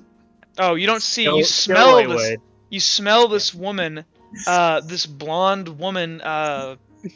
Blonde, yeah. Kilroy can see quite clearly, and she appears to have bandages wrapped around her throat and cuts on her face and stuff. And she's just standing there quietly, and she's cocking her head. And you can assume, based on what you're hearing, that she's looking at your sister. Okay. And you hear your sister Angela kind of whimpering and go, I just want mom and dad and this You're thing. Cutting out again. Oh, I just want mom and dad and this lady's gonna step forward and you're gonna lose sight of her. And you doing anything? Felix is just going to just walk quietly up to the window, and he's just gonna stand here and just listen. As you kind of approach and look in, you see this creature over top of your sister, and it begins to rip your sister's back, like the clothes off of her back, and it's gonna go ahead and put her. It's gonna go ahead and put her face down the ground, and it's gonna summon one of these blades as your sister's now screaming her head off and crying, as this thing seems to just be like it's not passionate about this. It seems very disinterested, and it's gonna begin carving into your sister's back. And do you watch this? Yeah, so he's listening. He's just standing here listening. Oh, right. You can only listen to this. You can just hear the sound of a flesh being cut and screams as the first blade, as the blade first touches your sister's back. Or you hear a large squeal of pain, and then apparently she goes unconscious. And you can't see, so you don't know. You can just hear lots of cutting. Yeah. And so Felix is like, after hearing all this and it's starting to go silent, he's just gonna take a seat in the grass and he's just gonna hug his knees and he's gonna start to cry, but he doesn't make a lot of sound while he's doing stuff. It's just he's like silently just hugging himself. And he's like very good at being quiet for some odd reason. Like he Felix! almost like instinctively knows that he has to be silent. Felix!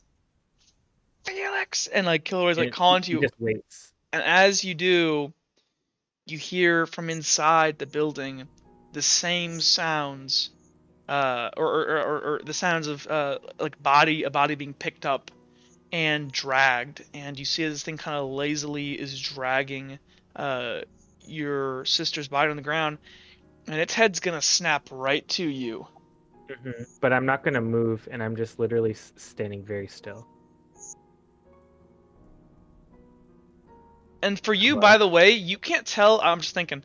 You can't tell that it's any bigger. You smell the same thing. Yeah. You can hear the size of the footsteps, but the smell is exactly the same. Yeah. And it's gonna jolt its head quickly towards Kilroy's position, and it's gonna quickly. It's gonna let go of the sister, and it's gonna move right up to Kilroy, and Kilroy's gonna fall on his back, and it's gonna like look around, and it's sniffing around like inches from Kilroy's face. Felix is gonna like look over panic, and he's gonna like he's gonna put his finger to his lips, and he's like gonna make the be quiet sign. Kilroy is quiet and just like standing there shaking as this thing apparently is very passionate about whatever it's smelling. It smells something it has to know, and it looks around, and it goes ahead and it gives up, and it just gives this horrifying guttural screech as it just like extends its chest up, and it's just gonna go ahead and start smashing into this tree and just tear apart this tree with its bare hands, and it's gonna smash through this building as well. And after it seems like it's had enough of its fun, it's gonna stomp back over here and pin you down on the ground, Felix. Okay. And it is going to push you on your back and begin tearing your clothes off your back. And you hear this sound of this blade materializing, and you feel. Actually, no, I'm sorry. What? Yeah, I'm confused now. No, yeah, it's gonna tear off your back. It's gonna look at you, and it's gonna notice your injury, and it's gonna rip off your bandages.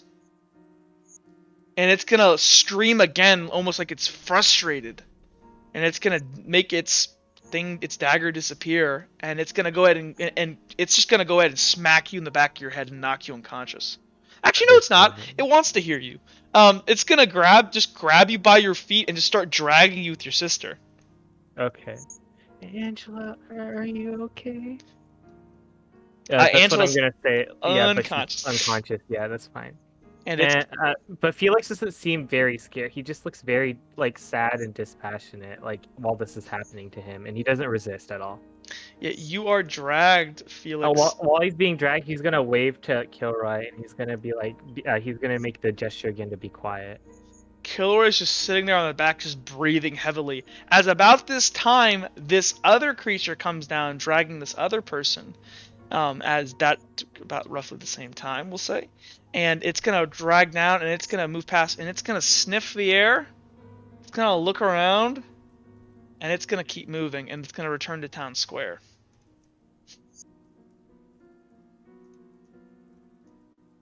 And all of these people, you guys are drugged up into the middle of a town square. Everyone's unconscious besides you, Felix. It appears on the ground, and they're gonna drag all the bodies up. And you can't see, okay. I guess you guys up there can see though. And 1 second. So Kilroy is going to dash into these bushes here, and he's gonna slowly start making his way, trying to get an eyeball on what's going on. You two that are up here though, by the watchtower, you guys watch as these 4 beings, the tallest of them actually being this one with the flaming head. It stands about 13 feet tall. These other ones stand about roughly 10, and this black behemoth here, it stands roughly 12.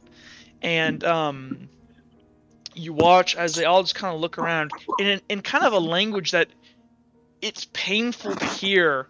You hear them begin to converse, and they all look at each other, And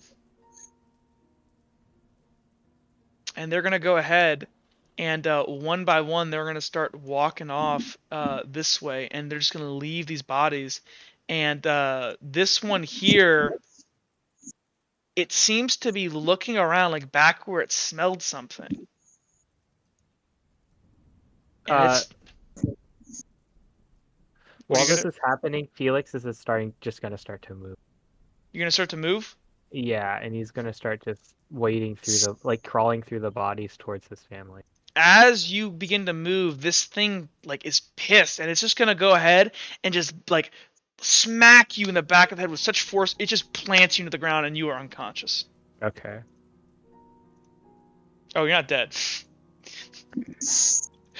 I mean, maybe you should be. And it just like looks around, and it was very dispassionate before, and now it seems very aggravated. And the last thing Felix does is like he's reaching out as if he knows his family is over here. Sounds good. As it begins to walk this way and follow as the rest of these walk out of town, you guys are at the edge there. You would see this. Okay, 1 second. So, as these things walk, as they walk between these trees, so you guys can see as you're watching them over here, as they walk between the trees, when they disappear behind this tree, they walk out as completely different people. 1 second.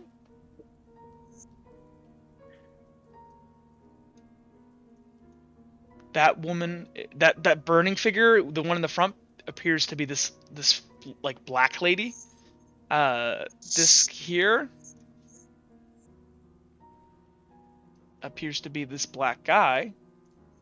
It's kind of racist. Yeah, racist. Yeah, that is kind of racist. Oh, real? Why is it racist? Why is it racist? Why is it racist? Because So, all the black why- guys. Oh, really? Yeah. Oh, really? All the black guys? Okay. Okay. Yeah, okay. Okay.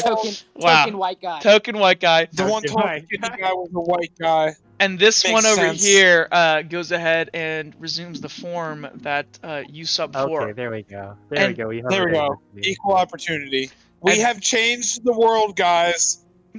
Nice work. Racism is no more.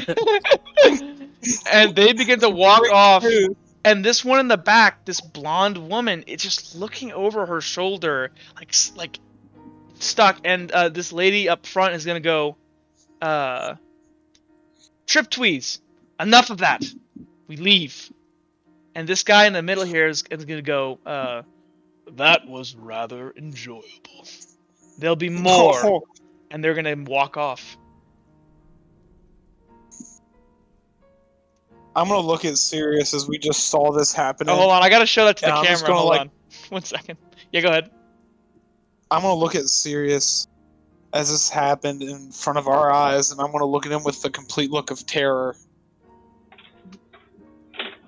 Sirius is just kind of, yeah. I guess he's also kind of looking a bit shocked, but like he's kind of taking note of like each of their faces Mhm. and like realizing like, oh, there is some organization behind this or something. Okay. When do I wake up? Or do I Well, not? so as you got body swiped, Felix, as they begin to walk off, the sky, for those of you that are conscious, begins to kind of shift dramatically quickly. And you guys are gonna have to give me a minute here, but I have to reveal a heck load of stuff. Okay, Narrator, while you do this, I have a question. Yeah, go ahead. forgiven. The icon in the town square, the statue. Out of curiosity, what's the statue of? Who's the statue of? In It's a game, well. in game, it's a well. Out of game, this is if you've ever played Mines of Phandelver, this is a different map. But Yeah. for the purposes of our For game, Cambria, it's the common well. So a lot for Felix's hometown, most of the people who are vendors will congregate here and just sell the small wares they have around this common spot, which is Yeah. the well. yeah, like if you Gotcha. guys look down here, actually, I won't spoil it, but don't worry about it. Yeah, but let me go ahead and reveal a tremendous amount of stuff. Give me a second, because I have to If there's more Inquisitor revealing bastards, I'm gonna be upset. You're Get revealing ready the to be big upset. the big bad. No, the Inquisitors. What part of Oh, my cat is. Phandelver is this from? This is technically Thunder Tree. Gotcha. Because I played Amon. I played Phandelver, but I didn't play it with maps. I just played it tabletop. Yeah, this is from our first ever. Oh. Yeah, hold on. There's a lot here, boys. I said I had to reveal a lot. Good watchtowers. Yeah. And a fence. Yeah. Yeah, I was wondering what like this little bit was right here. Huh? Did I reveal something too soon? Oh, there's like a little bit of fence, but like it didn't really affect anything. Oh, good. Okay. I didn't know what it was. Yeah, me either. I'm sorry you got taken, by the way, Anakin. Like, if we ever switch back, I would have asked like what's over here and stuff, and that might have revealed part of it. To be fair, if I remembered that they know that you did Minecraft if you failed, I wouldn't have done it. Well, to be fair, you did it against the one kind of thing you definitely you fucked with a demon. Like if I had enough time to explain, like Felix would just like have been like, as long as you don't mess with them, you'll be fine. Really? Would he have? Yes, he's been saying it this entire time. I mean, actually. I still think it kind of suits young Kilroy's. It wasn't too bad. Obliviousness. It wasn't too bad. But yeah, you could have you could have gotten way. Do you want to hear what the other penalties would have been? Yeah, please. Well, unless you don't want to reveal what you have. Oh yeah. I can tell you what the other ones would have been. I can tell you what the other ones. I just won't say what yours is. DM them to me. Well, no, I can say what everything else was. I just won't say what yours was. Okay, yeah, that's fine. So the number 1 would have been chronic pain for life. Oh boy. Number 2 would have been neurological damage. Number 3 would have been delusions. I definitely got the best one. You got the best one. Oh wow, okay. Like he really lucked out. I was so happy because that's gonna be pretty permanent. You're gonna have to deal with that for yourself. The thing is, those other ones you can't fix. Yours you can kind of fix by like Yeah. But you can't fix neurological damage. Because I can't outright kill you guys, but you guys are experiencing the pain in the dream, and it is proportionate to what they felt in real life. Especially Felix. Yep. Okay. So let me go ahead here. So that's all revealed. Yeah, actually, I'm not gonna do that. That's enough. That was a good transition. I don't need to overstay my welcome. Let me go ahead and just do some cleanup here. This music is awesome, isn't it good? Yes, this is 5 months. Yeah, this is great. Okay, so 1 second. Let me go ahead and disperse the people. Oh, I have to reveal all the tents and stuff too. It's fun. I built this so long ago, and I thought like it took so long to get to use this stuff. Thank you so much. It sucks though, cause like as I've done more dreams, I've gotten better at them, and so I wish I could have done better for the first couple dreams. Even though I know you guys think they were good, I could have done even better. I've realized the pacing. Anyways, so if you guys want to direct yourself right now, Felix, you see that house on the bottom left? This one. Yep. Go ahead, drag yourself in there. Sure. Teleport. Teleports. Oh, let me remove the dead guys, because they're not there anymore. And actually, if other people, if you want to, you can be there, because that's where the dream would have reoccurred. So if you want to drag yourselves over there, bottom left.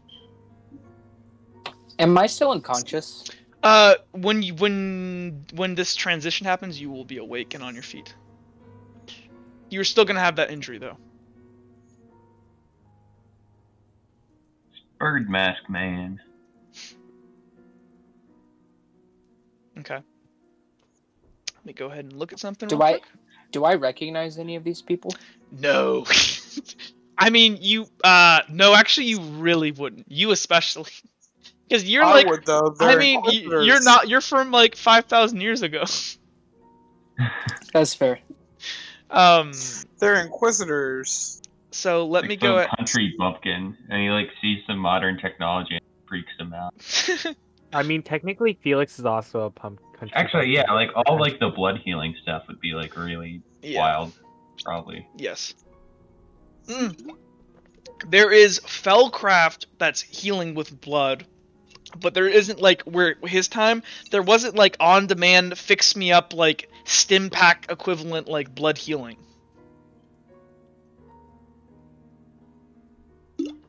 Basically, they made it so that normal doctors can administer very complicated shit. 1 second here, let me read some stuff. Okay. So, Felix, let me go ahead and make sure that you don't have the unconscious thing on your token anymore. But, Felix, you go ahead and you snap back to reality. Nice tree. Oh, there goes gravity. Yep.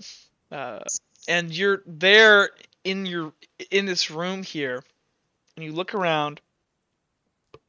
You see your mom, your dad, your sister, and you guys. Everyone else looks pretty comfortable in the room. They're not scared or anything. Mm-hmm. And this guy before you with this hat here, he kind of like is kneeled down on one knee and it appears to be talking to you, but you appear not to be paying attention, like you were looking away at something. And he goes, "My boy."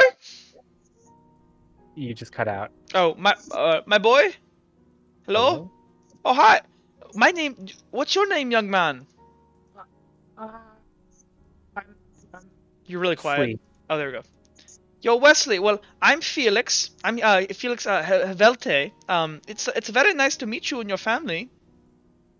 Thank you, sir. And you are you a doctor? Oh yeah, I am a great doctor. I am something of a specialist. That's so cool. What do you like doctors? Everyone in town is sick. That's what Mama told me. Yeah, well, that's why I'm here. Did you hear that, Angela? There's a doctor here. We could get better. Angela is just like holding your dad's leg and just looks very terrified. Like this dress she's kind of wearing, you can see that her back is still completely bandaged up. Like it would take a while for that kind of thing to heal. And he's just gonna kind of look and go, well, yeah, I'm here to get you all right as rain. Are you okay, Angela? Here, would you like? And he's gonna reach into his bag and pull out what appears to be some kind of like toy flower that's got a little like spinner on, like a little like wheel on it that you spin, and it spins the actual flower up the top. And he's going, here, would you like to try? And Angela's kind of like gonna look up to Dad, and look back over to this guy, and look up to Dad, and look at the flower, and she's gonna quickly grab it, and she's just gonna like start looking at it like she's kind of fascinated by it, and start playing with it. And he's gonna go, "Good girl," and he's gonna pat her on the head. He's gonna stand up. Well, anyways, as I was saying, you all are in great hands. I wanted to meet with each of the families personally and assure you that everything is under control. And Dad, whose face is like really bandaged up, you can see basically like where his ears used to be, and his nose, like you can't quite see under like what the main stuff on his face, but you can see that he's kind of crazy disfigured. And Dad, despite this, he goes, well, thank you so much, Dr. Felix. All of us here in Canberra, we super appreciate it. We didn't, we were so terrified, and yeah, don't worry, we got you guys' back. I got all the funding from the Inquisition, and my partner here, well, not my partner, my associate, Malifort here, he is very high up in the Inquisition, and will make sure that you and all the families get excellent care. And this guy is gonna step forward here, and he's gonna go, greetings, and he's gonna like extend his cane out to them, almost like he's wanting people to shake it. Nobody shakes it, and he goes, Well, I can assure you that you're under my care, and that entails all that entails. Anyways, you will all be taken care of. The Inquisition is very fascinated by this recent turn of events, and we will work towards a cure. That is all. And he's gonna back up. Yeah, well, yeah, what my colleague said is correct. We are going to work towards a cure for everybody. We are confident with modern medicine and the plethora of victims here that we will have enough data and test subjects to actually come up with something to help people. Now, I must. This is part of the deal, though. We all need you to wear these, and he's gonna go and produce what appear to be these stones with a string on them, like a necklace. And he goes, "Are all you familiar with these? No. Well, they feel really smooth. Yeah, these are they are very smooth. These are hot stones. They just monitor your vital signs. Let us know. I mean, I hate to stress this, but as you all know, you all have a very dangerous disease. Yeah. And it is very important we know if you are alive, as if you know.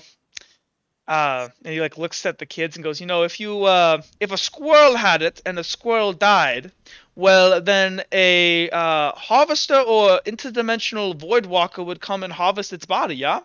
So we do not want that. Is that the scary thing that took Nana Frelia from next door? Yeah, same thing. It's very important that we know when the squirrel dies, because we have a containment cage that we put the squirrel body in, and the things they don't know that the body is there for them to grab. Then does that make sense? Yeah.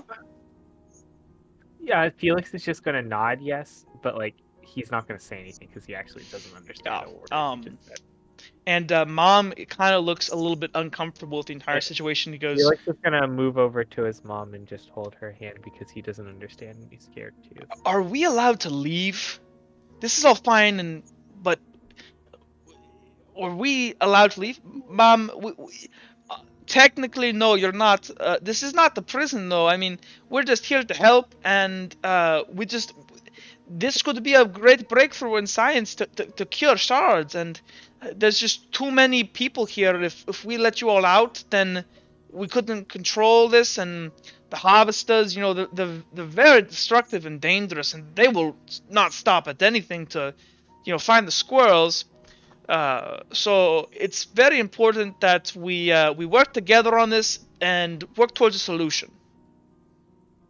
And Mom kind of nods her head and goes, well, I guess we're forced to put our faith in you, good Dr. Havelte. And he goes, yeah, well, I'm a nice guy, so there's nothing to worry about. We will figure this out. Anyways, it was very nice to meet all of you. This is gonna be my office now for a while, so I will be seeing probably all of you at least like once or twice every other day. I'm trying to think, is there anything else? Do you have any questions? When will we be cured? Yeah, that's what we're trying to do. And he's gonna like kneel down on a knee. When though? Hopefully very soon. We don't have the cure yet. But I'm very confident that with the resources we have and the minds we have here, the smart people, we will easily be able to figure this out. Thank you so much, Doctor. You're amazing. Yeah, I am pretty amazing. Yeah, I got this, and he's gonna reach into his bag and pull out like, I don't know, like one of those like games where it's like the ball on the rope, and you have to like get it in like the cup. Mm-hmm. You see, yeah, I made this. Wow. That's so cool, Dr. Hijelte. Well, Are all doctors it's like Havelte, you? it's not Hajelte. Havelte. Yeah. Havelte. He's gonna trail off again as if like he's like in a trance for some reason. Well, anyways, thank you all for meeting with me. There is the door. We will, there's a curfew at 11 o'clock. And, yeah, we're gonna get you all right as rain. And, yeah, as he kind of says that, again, the scene... and actually, I'm sorry, he specifically says, hold on one second here. Bada bing, bada boom. Sorry, guys. I wanted to make sure there were certain things I needed to say. La, la, la, la,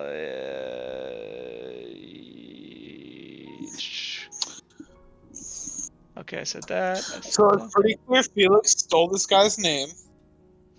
Okay, so yeah, it was a pleasure with meeting all of you. Curfew at 11. You know, wear your hot stones. Do not take those off. And yeah, it was a pleasure to meet you, Mrs. and Mr. Falkland. It was very nice, and it was very nice to meet you, Angela. You're a very cute little girl, and it was a pleasure meeting you, young. Your name was Wesley? Yes, well, Wesley Falconer. You're very sharp. I'm sure we will be good friends. Now, if you don't mind, I have more families that I need to meet, so. Thank you so much, Mr. Doctor. And you guys, as the scene sort of distorts, 1 second here. Let's go ahead and I mean, I don't have to do this, but it's fucking funny. Actually, wait, hold on. Yeah, actually, they would be there. It's funny. Yeah. So trauma is funny. Also, so well, it's pretty. You know it's that pretty Angela's older than Felix. You know that, right? I thought she was your younger sister. No, I told you this. That's fine. It won't change anything. Well, now she's younger.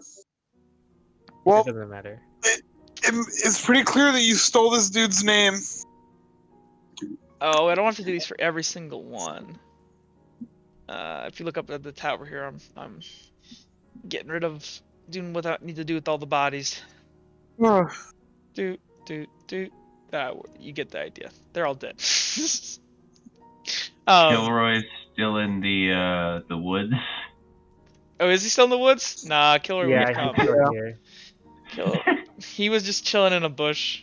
1 second here. Like, where'd everyone go? Un momento. Let me read a little bit.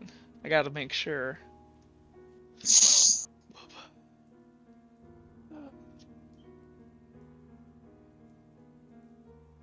Okay. So, 1 second. So, let me go ahead and you're in here. You're not here. You're not here. You guys are definitely dead. Okay. You're there, you're out here, you guys are outside too.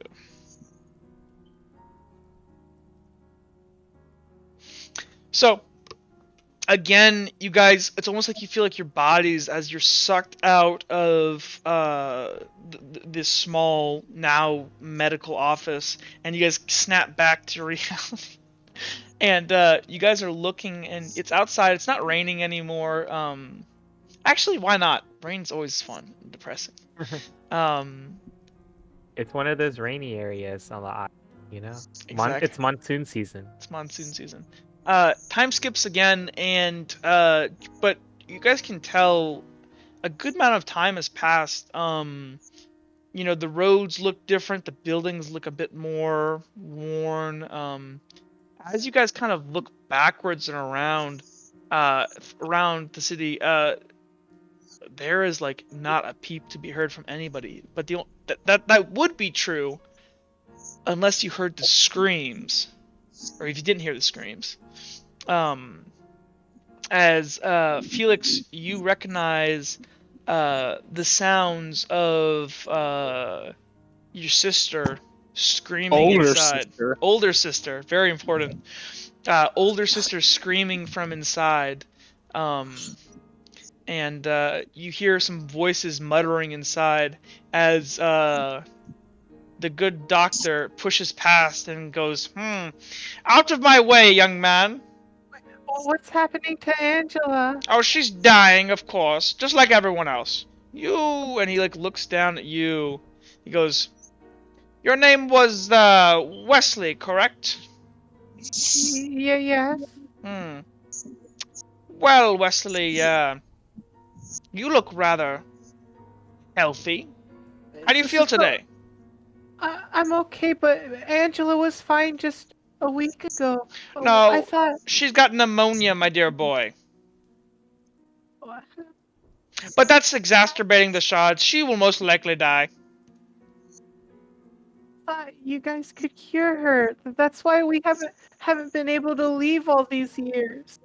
That's what he said. He kind of like looks around like he's like at a loss for words. He's like, look, there's no cure. But besides, and he kind of like looks at you. There isn't a cure yet. And he kind of just like looks over you like slowly. But I wouldn't worry about that. You just relax, young man. Great things are in store for you. And he just twiddles his cane as he walks off. So Felix is gonna sniff and he's gonna like walk up to the door and he's gonna knock. You open up the door and or the door opens up and you see Felix Havelte there. He looks older, gruffer. He's lost a ridiculous amount of weight. His eyes are sunken and red from crying and dark from lack of sleep. And he sees you and he's gonna reach out and grab you and drag you inside quickly. And he's gonna close the door, looking around outside to make sure nobody saw. And he goes, Wesley, my dear boy. And he's gonna look over his shoulder. Wesley, this is very important. You have to listen to me. Do you understand? Yes, sir. He's gonna like cup your hands and go, Now I'm going to a window. Wesley, your sister, she's dying. She does not have very long. No. I think it is very important that you talk to her. No, but you guys said that there could be a cure. There is. There is, but I failed you, Wesley. Things got out of control. Just listen. There isn't much time. Go to her. Felix is gonna sniffle and start to weep, but he's gonna nod and he's gonna rush to like his older sister's side. So you see your sister Angela laying there on this imaginary this table. Boop. There we go.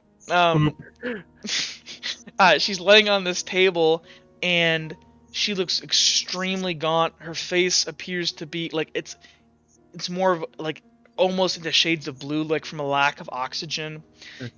You see as her eyes are kind of twitching, there's blood slowly dripping out. There's like a small cloths and stuff like placed near her ears and around her eyes. You can see like blood has been wiped away, and she looks extremely frail.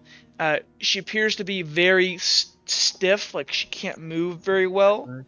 And she looks to you, her younger brother, and she just, Wesley, and she like slowly extends her hand, trying to reach out and grab yours, but her movement of her arm seems to be extremely restricted. So I move to hold her hands. Like, Angela, don't leave me. Mom and Dad are already gone. I can't. I don't want to be alone again. Angela is going to look at you and kind of give you this very painful like half smile and go, Wesley, you have to do what I say. Well, what do you mean? She's gonna go ahead and like gulp painfully and go, do what Dr. Volte asks. He'll protect you. It's What do you not mean protect me? safe. And her left eye, as she's saying this, is slowly rolling, and it's not tracking with her other eye. Mm-hmm. As she kind of looks. More details for everyone else. Yeah, and you see, yeah, exactly. I always forget. And for me, I can hear the fluid in her lungs, like in her. Yeah. And you hear, as her last breath, she goes, Wesley, the way out, it's down, it's not up. And as you see, her eye kind of completely droops at this point, as you hear this soft crackling, and blood begins to pour out of the top of her head, as you see this small nub of black glass protruding slowly from her forehead. And her body starts to convulse like a person dying. And she's still. Felix lets go, or Felix actually holds on through the entire thing. Angela, no, don't leave me. And with that, the doctor is gonna go ahead. He's gonna sigh, and he's gonna go ahead and drape like the tablecloth or the medical cloth over top of her, and he's gonna like remove your hands, and he's gonna grab you and kneel down in front of you and goes, Wesley, I need you to listen to me. Are you listening to me? This is very important. We don't have much time. I know, but she told you to listen to me, yeah? Yeah. Malifort and the Inquisition, they want to hurt you, my boy. They want to dissect you. They said that they were here to help. Those are lies. I thought we were, but that's not what it became. You're cutting out, Jack. Oh, I'm cutting out. Cutting out. Okay. He said, listen to me, Wesley. We don't have much time. Malifort and the Inquisition, they wish to hurt you and dissect you. They want to know why you're not showing any signs. Why it grows so slowly in you, Wesley. I won't let them do that to you. You have a gift, my boy. It's a miracle. But everyone else, but Mama, but Papa, Angela. Wesley, Angela. Wesley, they will misuse this miracle. You must escape. Do you understand? You have to leave. But they promised they would help us. I don't understand. They didn't. They are evil men.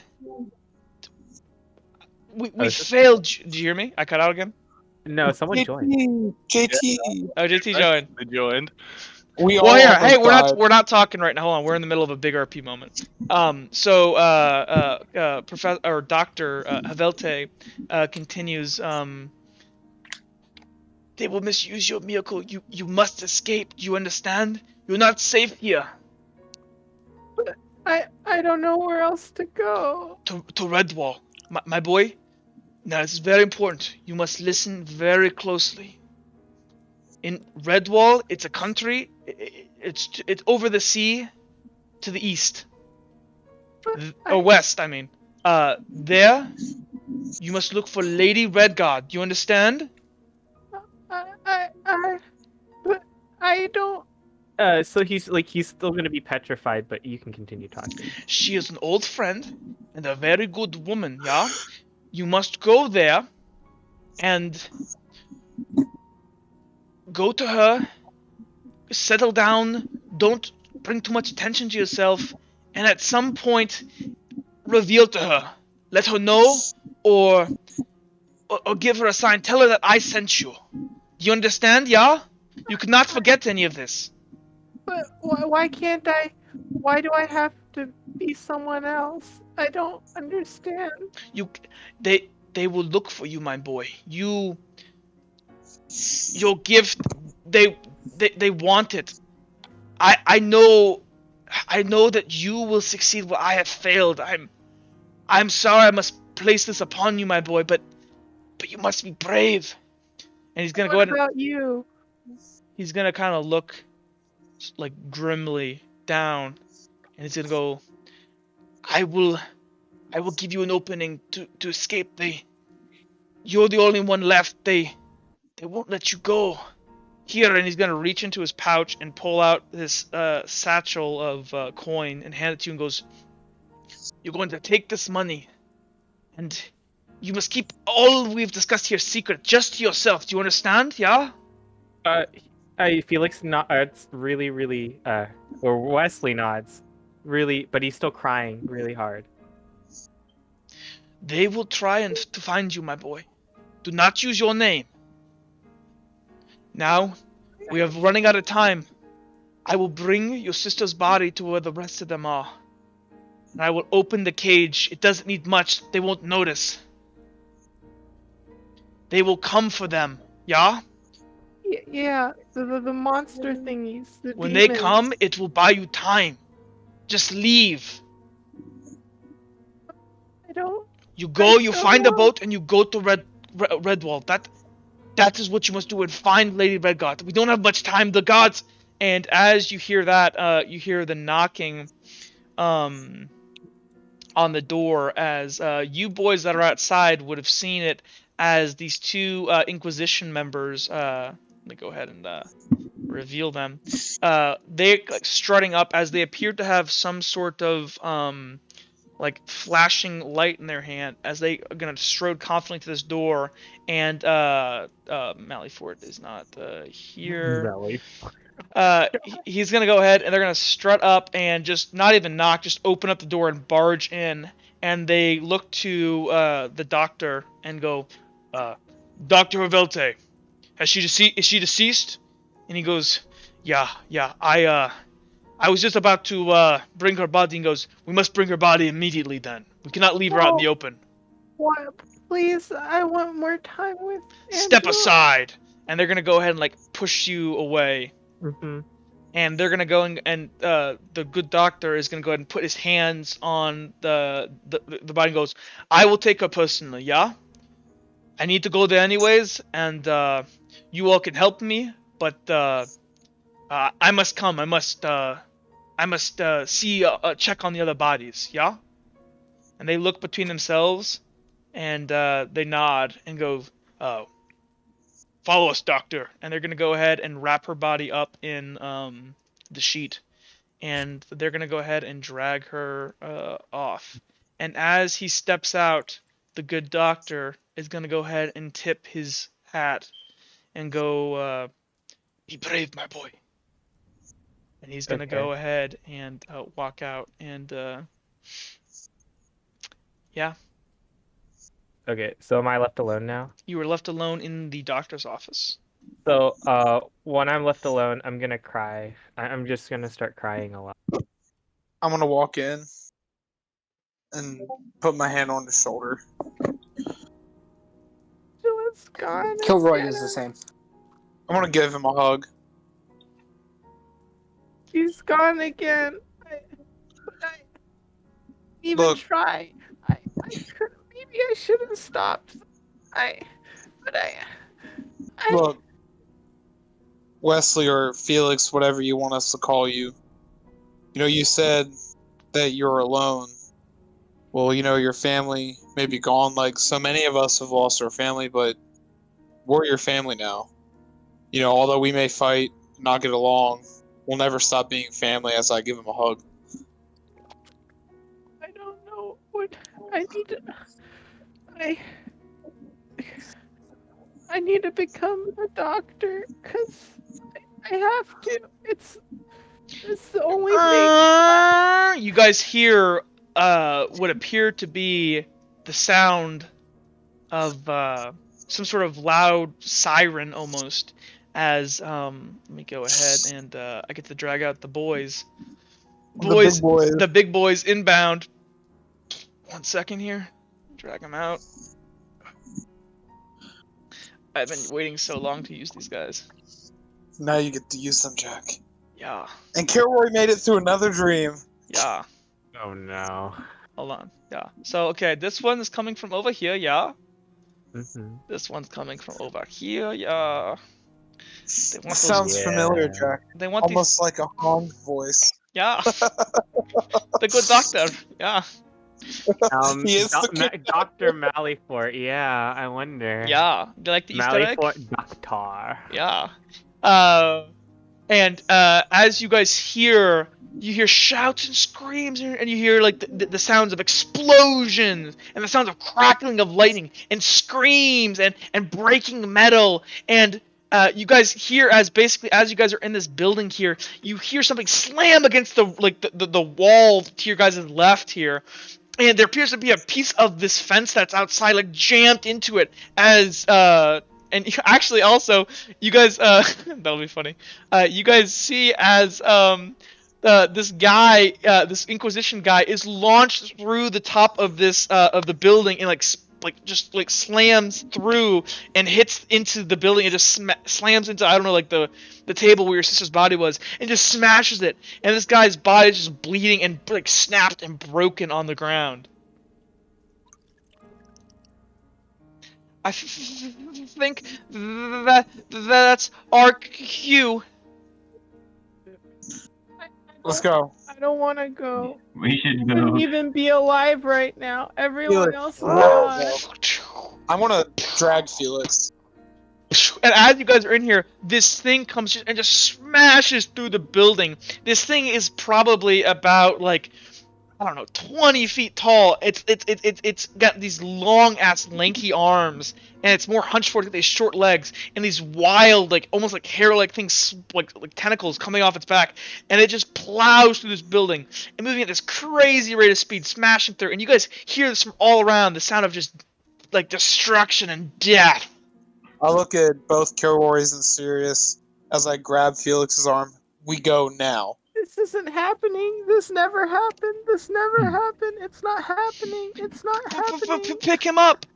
I'm basically dragging Felix. Yeah. As we I'm exit through the helping. big ass hole. I'm helping Uhtred. While Felix does this, Okay. he grabs a satchel off the table, like the doctor's satchel, and he shoves the money in, and he's running with y'all. Okay. With his satchel.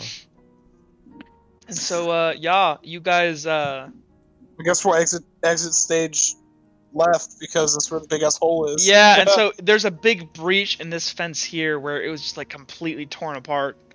Do you guys see? There's some weird writing on the ground here. These strange Showing where letters. what everything is. There's a big pile of sand and these like really intricate sky patterns. What does it mean? Yes. Felix runs, with you, and he's crying the entire time, and he's like almost dead weight because he's like dragging I'm his still feet. dragging. As you guys, I'm gonna look at the caretaker or shoot. So many names. K2. I'm gonna look at Kilroy and like give him the cue. And we're just gonna pick him up and like I'm gonna grab him from the front and I guess you'll take the legs and we'll just start carrying him like a fireman carried. Yeah. While that's happening, Felix just hugs his satchel and is crying the entire time. And you guys watch as it was later than it should have been based on the amount of time that has passed. But you guys watch off in the distance. It's like watching like a Godzilla movie. As you see just like jutting a fire into the sky and it's illuminating these massive hulking figures as they seem to be tearing apart this watchtower. And just you see bodies flying. You see the Inquisition, like guys being like grabbed and just crumpled like paper.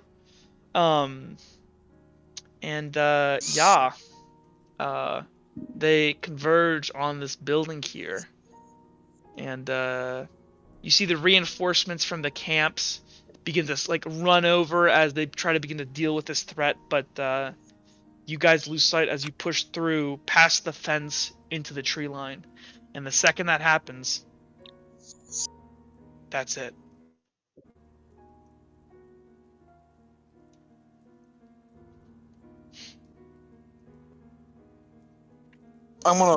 So how much is this room filled up with water now?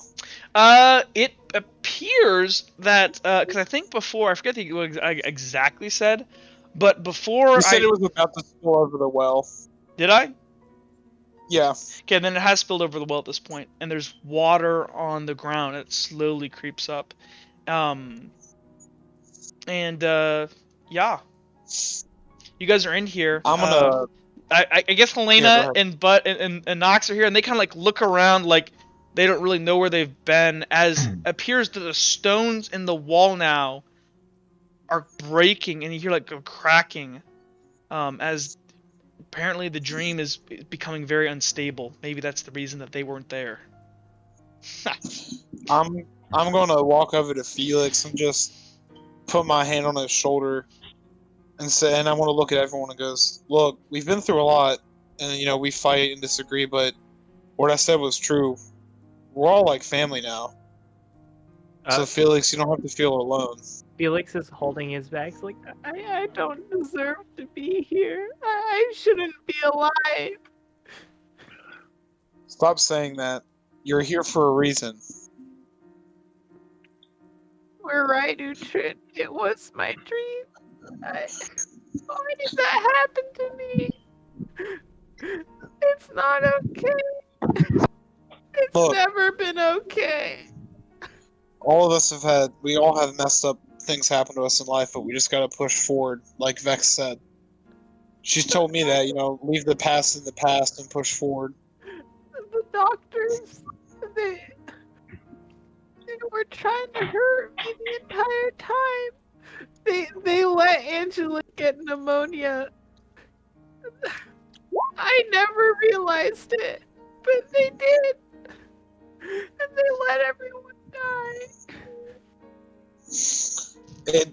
Look, there's bad people everywhere, but you're going to be different, Felix. We're going to get out of here. We're all going to get older, and you're going to become a doctor, and you're going to cure shards.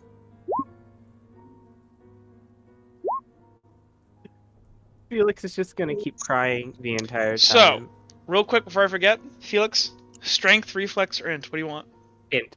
Okay. Add that. Smart. Add that to your Smart sheet. boy. I still miss +1 Smart int Randy. Yeah. We must Brick drone fell strike. out of the air and knocked him back to. We must drone strike the Daedra.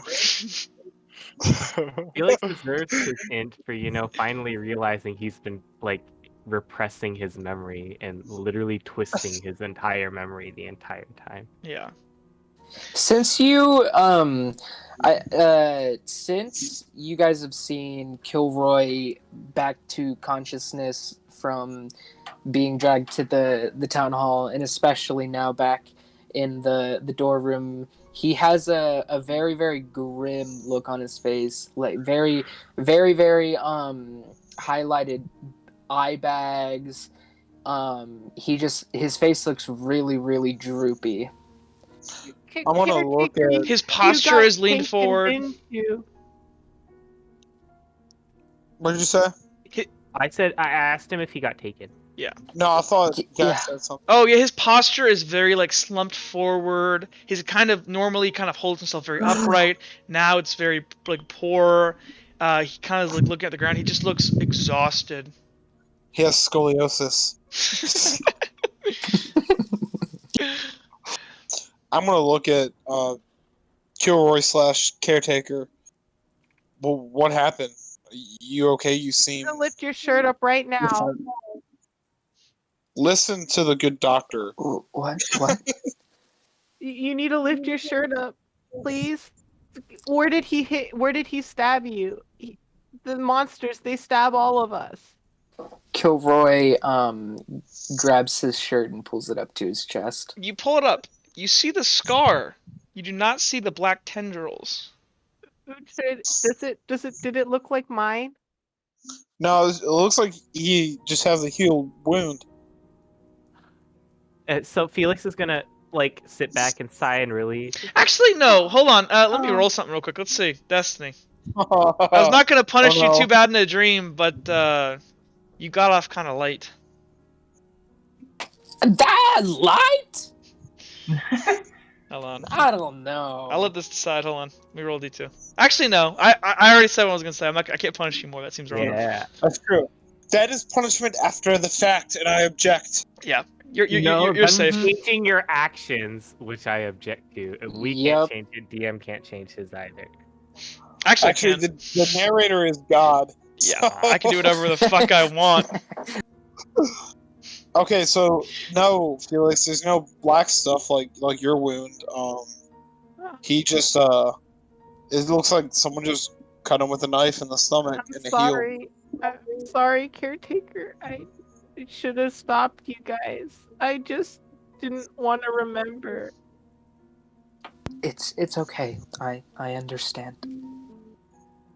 It was really scary. I tried to pretend it wasn't, but it really was. I'm just gonna put my hand on Felix's shoulder. As we're having our kumbaya and I want to walk over to Sirius. There's water, like it's almost like a cup when you overfill it, where there's like water starting to come off, and it's spilling out into the floor. Going. This water, as it splashes onto the ground, splashing and like hitting you guys, it is fucking cold. Is it slowing down at least? It seems like it's slower than before, as it is trying to fill like a much bigger like volume area than just this tight like what's it called? But it still appears to be filling. Well, Sirius, there's one door left. Well, I guess there's two. The chain door.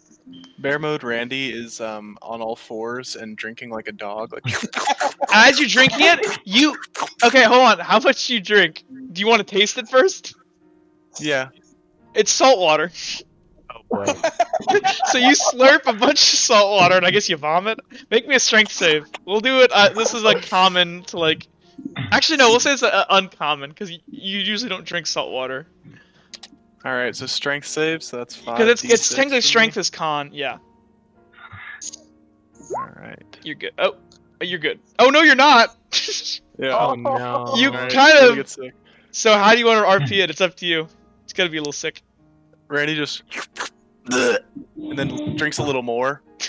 Not sure. Right around where You wash the vomit out of your mouth.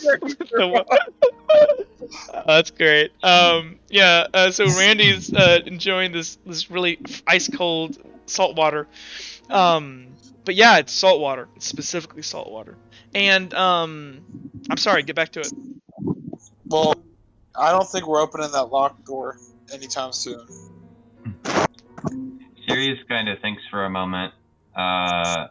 Looks to this door, and then he sort of sighs. He's gonna step up to it, grab the handle, ponder for a moment, close his eyes, and open the door. Okay. Actually, we're gonna call it there. Okay. Sorry, boys. That's fine. I have the next room done, but I'm trying to make these sessions a little bit shorter. That's nice. Last time went for 5 hours, I think. Yeah. Okay. Well, anyways, sorry, JT. I'm so sorry. You literally joined like right. No, that's my bad for being late. Well, hey. Thanks for watching, everybody. Hope you enjoyed this kind of shorter episode. We're gonna try to make these a teeny weeny bit shorter while we're doing these dreams.